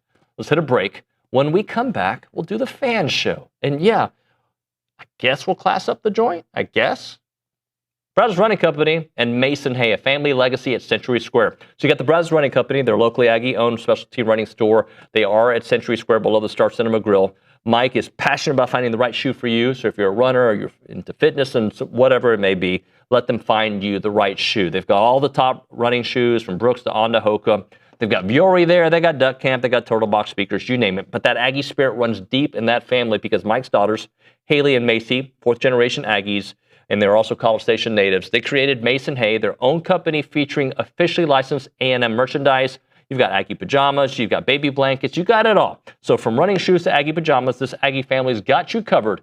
Visit the Brazos Running Company at Century Square or shop Mason Hay at masonhay.com.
descriptive. And we're back. Just good enough here, ladies and gentlemen, on TexAgs Live, but it's actually time for the Fan Show. Gentlemen, Hunter Shurtleff, it's been a minute. Hunter's back. Good to be back. We I've been missed busy, you. been going to all the baseball games. Yeah. Hunter is he's a fair weather fan show guy. He only shows up during football season. That's not true. No, he's got a life and a job. He does. Sorry, Y'all guys. suck so much time and energy from me in the fall. I have to work in the spring. So this is a good point. He has to recover. Roy Stradamus, welcome back, sir. Hey, I always wanted to. That's if you could do that. In Unfortunately, Vegas, I wish it was the other way around, which one I got right. well, congratulations. And Matt Brading, hello, sir. Good morning. How are you, buddy? Man, I am doing outstanding. How are you? I'm just doing what I do. Yeah, I'm good. Good. Let's check in with Carson Stein at the Angry Elephant News and Social Center, who's going to tell us what's on his mind, apparently. Appreciate the old school polo, by the way. Thank you. I appreciate that. And I will not be telling them what is on my mind today because no one cares what's on my mind today.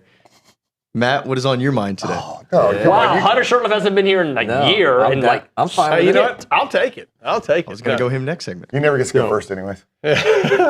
So what's on my mind is obviously baseball. And I will say, I was thinking about this on the way there here. We've got too many Mosses, right? There's too many Mosses. I mean, it gets confusing with J.B. Moss, and then you got Jack Moss, and you had Weston Moss and Le'Veon Moss. We've got a lot of Mosses that are associated with this. They're just a lot of Mosses. Differentiate between their first Just wish one of them would have been named Randy. Jack That'd say been awesome. Moss. So obviously, what's on my mind is the weekend that was the regional, and obviously some changes that are going on in over there at Olson, and some moving pieces, I guess, around. But listening to JB, I actually agreed quite a bit when he was talking about. He said this is a pivotal off season for early, and getting not only getting the hires right, but getting into the transfer portal and bringing in some arms. I think we talked about this when we were talking about football. With our football team and Mike Elko, we know we're going to have a good defense. I mean, it's going in year out. We're going to have a good defense. I mean, some years will be championship level, some years it's going to, but I don't think we'll ever have a bad defense under Mike Elko, right? Well, under Mike Early, I think we're always going to have a good offense. I think our offense, we're going to have hitters. I mean, he was part of he's been a part of this university for so long, and every year he's been here, we've had great offenses. The question is what can we do to change the pitching? And the pitching is obviously we talked about it literally all year. We knew it from the beginning of the year that pitching was going to be our downfall, and it was. But I will say against USC, our offense didn't show up either. Well, I kept on saying this year was, can they be good enough? Mm-hmm. And the pitching staff against USC in the last game was good enough. Mm-hmm. Unfortunately, the offense did not. But that game took a turn. The game, we had all the momentum on Monday. We had all the momentum until Hakopian decided to run home. And he was waved in. He was waved. Yeah, I don't get that. It was a mistake. It was a mistake. It was human error, and then it all went crashing down from there. Chris Wheels Hakopian, you didn't like that? I mean, he's got to be the slowest guy on the team, and we sent him home from third on that play. Generally, you're pretty slow with a broken leg. Yeah. Well, Hunter Shurtleff, please. I don't know. I went first name, last name. Please tell me what's on your mind. All right, same. Made all the baseball games this past weekend. It's disappointing, but I just had that feeling last month, right? The last month going into the SEC tournament, we were not getting hot, right? You want to hit postseason, firing all cylinders. Yeah, I mean you're hitting with runners in scoring position, and you're making clutch plays, and somebody's stepping up on the pitching mound. It just didn't feel that way, and so it wasn't surprising. But they had a shot even through Monday. Fresh corn was awesome. It really was. That was fun. I like regional baseball's fun. It was back in the day. I show my age, right before the super regional. There were 16 regionals, so you would have 6 teams at these various regionals, and then if you came out of the regional, you went right to the World Series. Anyways, back when they were making baseball bats, it was a lot of fun because you got a lot of different fan bases that would come in for that. But regional baseball, it's fun. Disappointing, but some of the folks out there that are like, if you are national championship or bust in all of our sports, and that's like you're just going to be unhappy all the time, especially in sports like this, baseball, basketball, when you have a giant pool of teams that can legitimately, make a run. I mean, even football, Indiana. Yeah, I mean, look, every year in the past few years in the College World Series, we've had just this huge mix of teams. Like, 6 teams from last year didn't make it. It's all these new 8 teams here. So I don't, I'm fine with it. I like Early. I think I'm super happy he got a good year this year. I think Early's kind of the guy, possibly, that like he's here for 20, 25 years. You know what I'm saying? Those kind of baseball coaches that like they just establish the program. And I just hate all the impatience. Yeah, it is funny sitting there. Sorry, Roy, but it is funny sitting there reading TexAgs, and you got guys saying, I love Early. I love what he's doing. I think he's doing this. And you got the haters. Of course, you always got the haters. But, yep. And they're the ones that the sky is falling. Well, the haters hate. And by the way, I guess the likers, if we're going to call it, the haters hate that the likers like. Yeah. And the likers hate that the haters hate. Yeah. I mean, there's going to be somebody that says that Hunter's crazy for saying that. Yeah, so. I'm a sunshine pumper and Early's this and that. Yeah. I'm just telling you, you've seen this, especially in baseball, some guys that get in with programs and they're there forever. I mean, they establish their, what was the Florida State coach? That dude was there for like 30 years. He's not now. Bobby Bowden? Right. What was it? You talking about Bobby Bowden? No. Baseball. Oh, baseball. Oh. I mean, like super regional every year, tons of World Series. They never won it, but that's what I'm saying. It's not NC or bust. Like Tim, what's his name at Vanderbilt? Yeah, he's been there forever. Tim Portman. My thing is, guys, like I'm just an evaluator. I don't need to make an impatient decision, especially as a talk show host, about the program in the 3rd week of the season, the 9th week of the season. I look at the whole year. And I say, all right, here's what we did well. Here's what we didn't do. And in the middle of the season, we're talking about it, right? Like, how many times did we say this team's going to go as far as their pitching staff takes them? I mean, that was, and they'll have to reevaluate Jason Kelly at the end of the year. But you don't have to be like, I just don't think you have to be Stephen A. Smith about everything. Right. Mm-hmm. You just don't have to be like, you can be like, all right, we'll see what year 3 looks like. If it doesn't get better, we can pivot this way. If it looks great, then we know we're going in the right direction. And like we said last week when we talked about would this be a disappointment? I mean, like I said, when we all walked out of Kyle Field after a 10-3 loss to Miami, we were all super disappointed. But as we've gotten further away from it, we can look back on last season and go, okay, we can see the successes. Obviously, there was some disappointment, but we can see the successes and the feelings of kind of dissipate, and I think we'll do a lot of that same thing with the baseball team. Roy, what's on your mind? Very Monty Python of you. The Castle of. What's on my mind? Well, 2 things. One, I'm going to New Orleans, so my brain is halfway out the door. But what's really on my mind? I was thinking about this literally as I was driving in. It's how quickly things shift in Aggie land, right? Because we say all year is football season, right? It's always football. You can always talk about football. But, we find ourselves in basketball season, the hype of buckyball, and that was a blast. And then, baseball, did well. We're in the regionals. And then all of a sudden we get 2 recruits from football, and everybody goes, they just look back over at Kyle Field, and they're like, are they practicing over there? And so it's just how quickly we shift. And I think, it was a disappointing weekend. Well, not weekend, just kind of disappointing result to the weekend, obviously. But it's one of those where we'll look back, and I think I'd give a ton of props to Coach Early.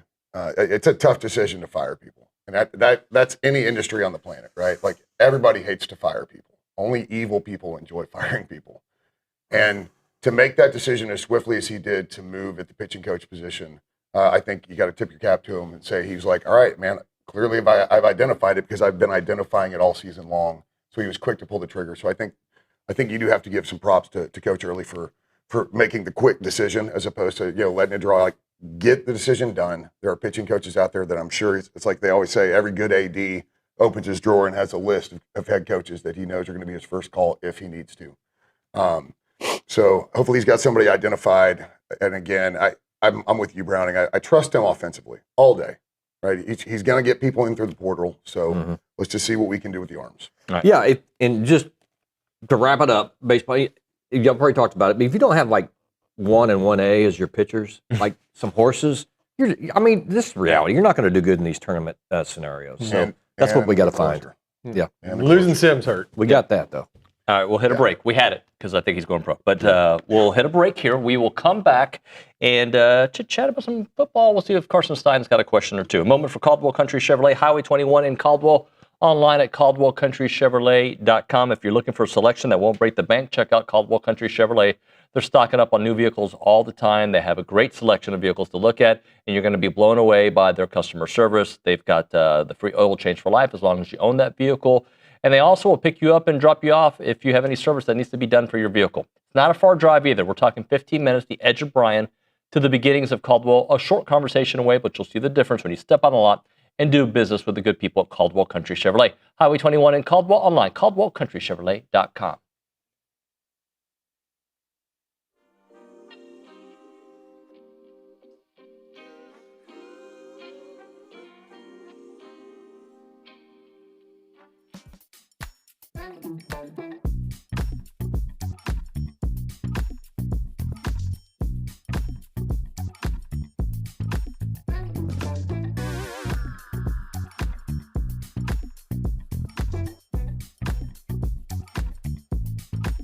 What's up, everybody? I'm here to tell you about Fratella Italian Cafe.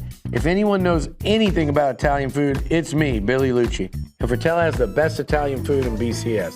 Located at 3901 South Texas Avenue, Fratella is known for their handmade pasta dishes and feature lasagna, beef cannelloni, chicken parmesan, chicken fettuccine alfredo, a couple of my favorites, just a big old bowl of plain old spaghetti and some manicotti.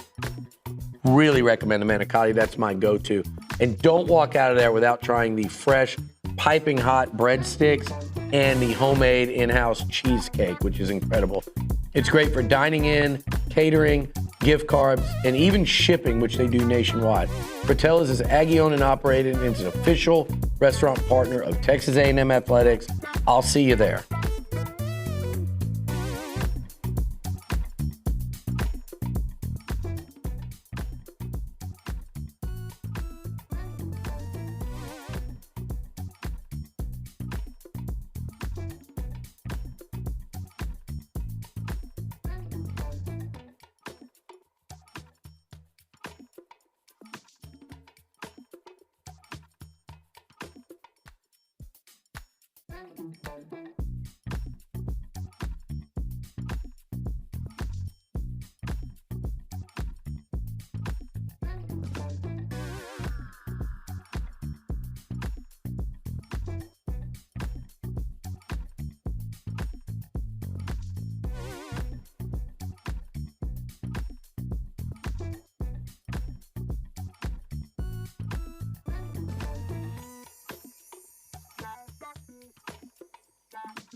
We are back here on TexAgs Live. We are presented by David Gardner's Jewelers. I got food in my mouth still. I can't.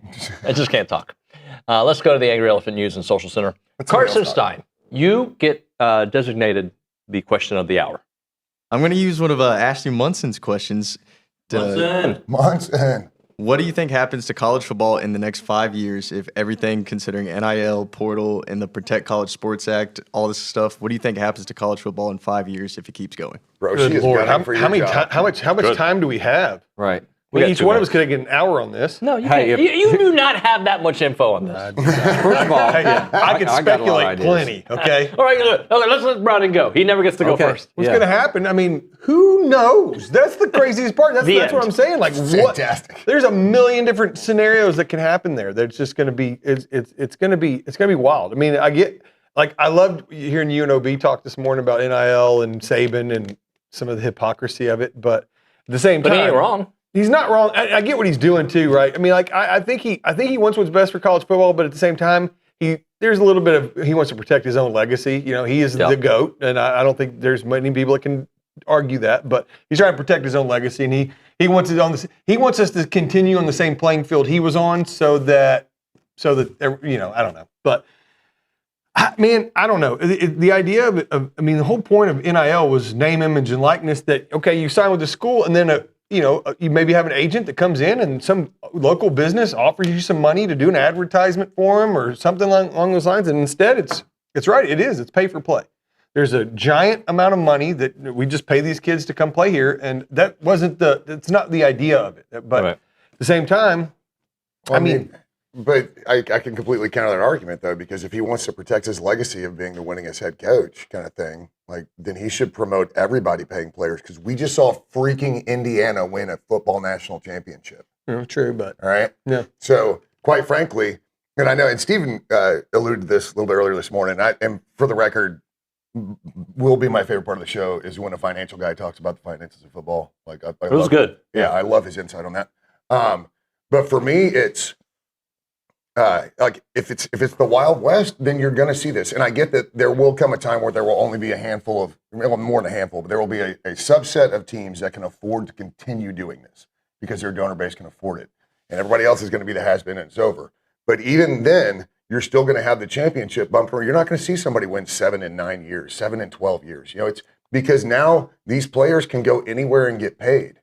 And once you level that field again, I guess maybe you could say, okay, well, they're going to pick the coach they like the best or the facilities they like the best. But I don't think it's ever going to get back to a facilities arms race. Maybe player development facilities. But if he's complaining about his, I'm with you. I think he's in the back of his mind. Subconscious, yeah. The subconscious, that's the thing. But in reality, then he should be all open for everybody paying everybody as much as possible because then we will see the parity that we've seen in college football. I'm okay with all that, and Hunter, I want you to jump in. I just want to get a handle on the transfer portal. Yeah. You get a handle on the transfer portal, I think the budget becomes the budget. I don't care about the money. I care just because I'm an old man, like in a weird, you know what I'm saying, right? Like, he's making $18 million? He's not even a pro? Like, there's that part. But if you take care of the portal, where kids have to, I don't know, 2 seasons at it, I don't know how you fix it. I really don't. But if you fix the portal, then I think these budgets won't continue to go from 40 million to 60 million to 80 million. Like, well, it can't be sustainable because the thing is I mean, let's say Hunter Shurtleff is a billionaire donor to Texas A&M, and they go to him and say, "Hey, we need this kid." And of course, this is my understanding. Hypothetical. Have you met Hunter? Yeah, I mean, he is a billionaire. He is a billionaire donor to Texas A&M. So, but I mean, they go to Hunter and say, "Hey, there's a wide receiver out of Georgia that we really want. We want this kid on campus. We want to bring this kid in. We need, $3 million to get him." And Hunter forks over $3 million for him. And then he transfers after a year and he's gone and that $3 million is gone. And I mean, it's not sustainable the people who are donating this money are not dumb business people, right? They want return on their investment. Mm-hmm. And it's just, I mean, like look at Ole Miss. Ole Miss spent so much money on that transfer portal class 2 years ago and got what? First round knockout in the playoffs? Did they make the playoffs? Yeah, they made the playoffs last year. Last year they did. No, they went to the semifinals. Right, they did. But either way, you still walk away with nothing. I mean, there's no championship. You didn't add an SEC banner or a national championship banner. I mean, and so, I mean, as a savvy business person, it can't be sustainable. Something's going to give at some point. There's going to be a point where you go back to Hunter and ask for a check, and he goes, "No, piss off." Right, because the NIL is a fake market. And in July 1st of 2022, I want to say, is when we started. 21. Yeah, it was immediate. It was immediately a fake market. Mm. Not everybody, but the collectives and all that was just, it was pay for play immediately. So what they need to do, right? I know we look at football, but especially for football, they do need a central figure. They need a commissioner. They're going to have to make the players employees, and then collective bargain, right? You're going to turn it into a league because that's the way it needs to be. So there's rules on the players. They unionize. They have bargaining so they can protect themselves also. But there's some rules on them. They're employees, right? And it's not this wild west of there's no brackets for these payments. There's no salary caps. I mean, it's not sustainable. Yeah, it's completely crazy. They'll have to work on that. They need Congress for the antitrust exemption probably if they go that route. They can also bargain for that. So, but right now, trying to get Congress to that they're going to be the goalkeeper that's not the route. I mean, you can't. I mean, the government doesn't do anything well. I mean, bringing them in is just. I mean, it's not that never works. So what you do, I mean, I will say one thing. If and I hate the idea of a salary cap, but a salary cap would take you back to an idea of actual. So I've griped about this before that these kids don't come. They're no longer choosing schools because they think it's the best school, right? So as and then when your team wins a national championship, they're like, all these kids picked us because they thought our school was better, right? They liked our tradition, our spirit, whatever, the distance from home, and all these different reasons why they chose to go to that particular school. Well, now we know they're going to these schools because of money, right? Mm-hmm. They're going to because they're being paid. They're getting paid the most, right? So they're paying the most and whatnot. But if you go into a salary cap and you have certain brackets for certain positions and whatnot, then okay, now you're back to okay. I'm going to make the same money here as I make over there. I'm going to make money, but I'm going to make the same money here as I can do over there. Now you're back to okay. What does this school have to offer? Why is the school better? So I think there'd be a little more pride in that. I do want to give some of the kids a little bit more of their due here because some of them chose A&M over other schools that were offering them more money. Mm-hmm. There are still kids like that. You just have to. What do we have to do to be in the ballpark? Now can we sell the vision of the program? And I think that's what Elko's done a great job about, by the way, is that like Texas is paying players, Oklahoma's, everybody, right? Elko's got his strategy, which is I'm going to be very straight shooter. This is, there's no fluff here. This is what we do. This is what we can pay. Take it or leave it. And these are our traditions. This is what we're building. I will say that this is probably the best 3 hours of TexAgs in a while because we've got legal advice now and we have financial advice. Financial perspective and legal perspective. I love this quote. Browning and I bring nothing to this. Yeah, we really don't. I mean, he can do a whole hour. Hilarity. All right, so I do love this quote this morning from, it looks like the mother of Albert Simeons. I don't know if y'all read this. Oh, yeah, heard this. yeah. So the quote is, this is from her. She says, no gimmicks, no manipulative language, no hidden language, no unrealistic promises to a kid. Nicole Simeon, Albert's mother, told Rivals after the visit, this has been them since day one.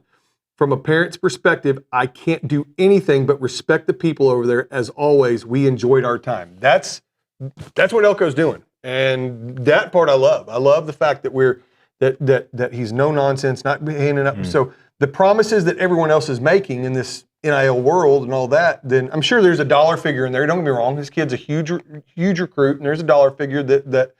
But at the same time, he's getting offered money from all different places. So I do love hearing that we're no nonsense. I think sometimes we're a little too quick to the gun to use the word mercenary. Like it's still relationship driven. It is, right? And like Nuño said, there are kids that are being offered more other places, but are choosing to come here. So even though the money's getting thrown around, and we understand that, and it's all within the rules, but whatever rules there are, what 2 rules pretty much. But I think that you're still going to find that these relationships are going to matter. The coaches and how they deal with recruits and how we deal with these recruiting visits, it's still a thing. It's not just he shows up and go, here's the number. You want to go to Northgate and talk about it? Like it's still relationship building. It's still, it's important, the culture of the program and development. You look at the draft picks. Like if I get paid $2 million here, and these guys haven't had a wide receiver drafted in 11 years, and these guys just had a wide receiver, and they're going to give me 1.5. Well, then I know I'm going to potentially make 10 to 15 down the road. Yeah, So and let me reel mine back in just a minute, just because he made a good point. I wasn't discounting what Elko's doing. I mean, he and Sark have probably the deepest pockets. I mean, or these two schools. I mean, so Sark has just as much money to spend on players as anyone else does, and Elko is just dominating everybody. It's not like we. I mean, that's we have the #1 recruiting class for a reason, and we're in first place for some big time guys too. They're doing pretty well too in other areas, portal wise, and and Texas Tech obviously is having their success. Let's hit a break.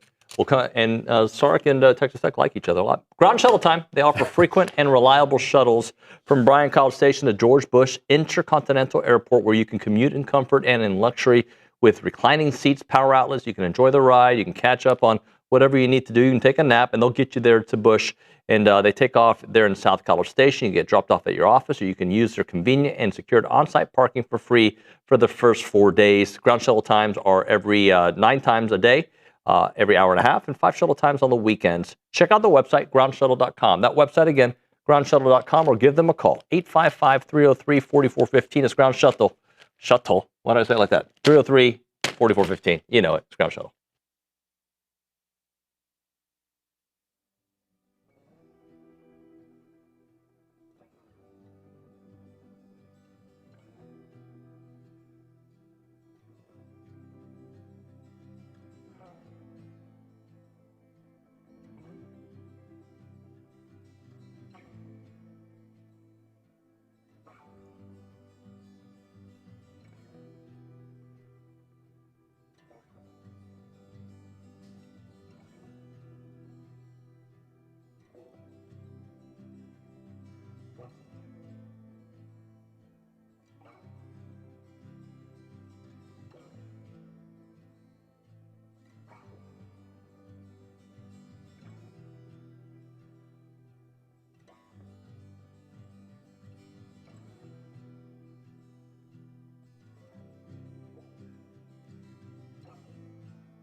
All right, we're back here on TexAgs Live. We got 2 minutes left. So Carson Stein, read the text from Chase in Houston, who's a member of the fan show. Chase, what's up, buddy? What up, buddy? He says, here's the question. If players become employees, do they even go to school at that point? Yeah. They better. Certainly, you can be an athlete and a student. Term of the There's contract, kids all over campus that they work in their department, engineering or whatever. That's part of the CBA. You're a student, aren't you? Yeah. Are you working right now? Yeah. There you go. Well, it's probably a term of the agreement. Yeah. You know, you have to be a full-time student, you know. Well, and then they'll take basket weaving. Shout out to whoever offers that class. And can you take 12 hours of basket weaving? Yes, probably. I do. Sorry, I want my student athletes to be student athletes. I do. It's still college football. I mean, you can't just take. I mean, we can't. If you start doing all that, it just becomes a minor league at that point. It's just a minor league for. Or is it a better than the NFL league? I mean, at some point, do we just let these guys keep playing for 10 years? I mean, if they can't go to the NFL, they just stay here and play for 10 years. have a 31-year-old quarterback who's been at A&M for 10 years and God, so stupid. Yeah. Or does that could be college football teams license their name and have a professional league? I mean, that could be. I mean, who knows? If we both look over Hunter, we're like, any legal advice on this? So Texas A&M talking about legality on this, Hunter. What can we do? And then you have your college league that funnels to your pro league. Yeah. I mean, that's what it'll end up being. And it's going to take, and it won't be the game that we all grew up knowing and loving. But we love it right now, too, though. I still love it. It's great. Yeah. It's just, it was awesome this year. We all talk about that if this happens, I'm out. And it's already happening. It's been happening. Right? So, look, I hate it more when A&M is 5-7. I kind of liked it last year. I didn't like the last two games, but I like it. So as long as my football team's doing well, look, I do want it what's best for the sport. I do. Yeah. But I'm also having a good time right now. What's best for Texas A&M. Yeah. And the fan base does too, because clearly the football stadium sold out again. So yeah, there's people care. Yep. All right, gentlemen, thank you very much. Thank you, Dave. Next week, I'm doing the new student parent conference thing, whatever, with the boys. yes. So I won't be here. I forget who's here. Maybe it's Bronny, maybe it's Nick, maybe it's Pablo. I don't know. But thank you guys for coming in.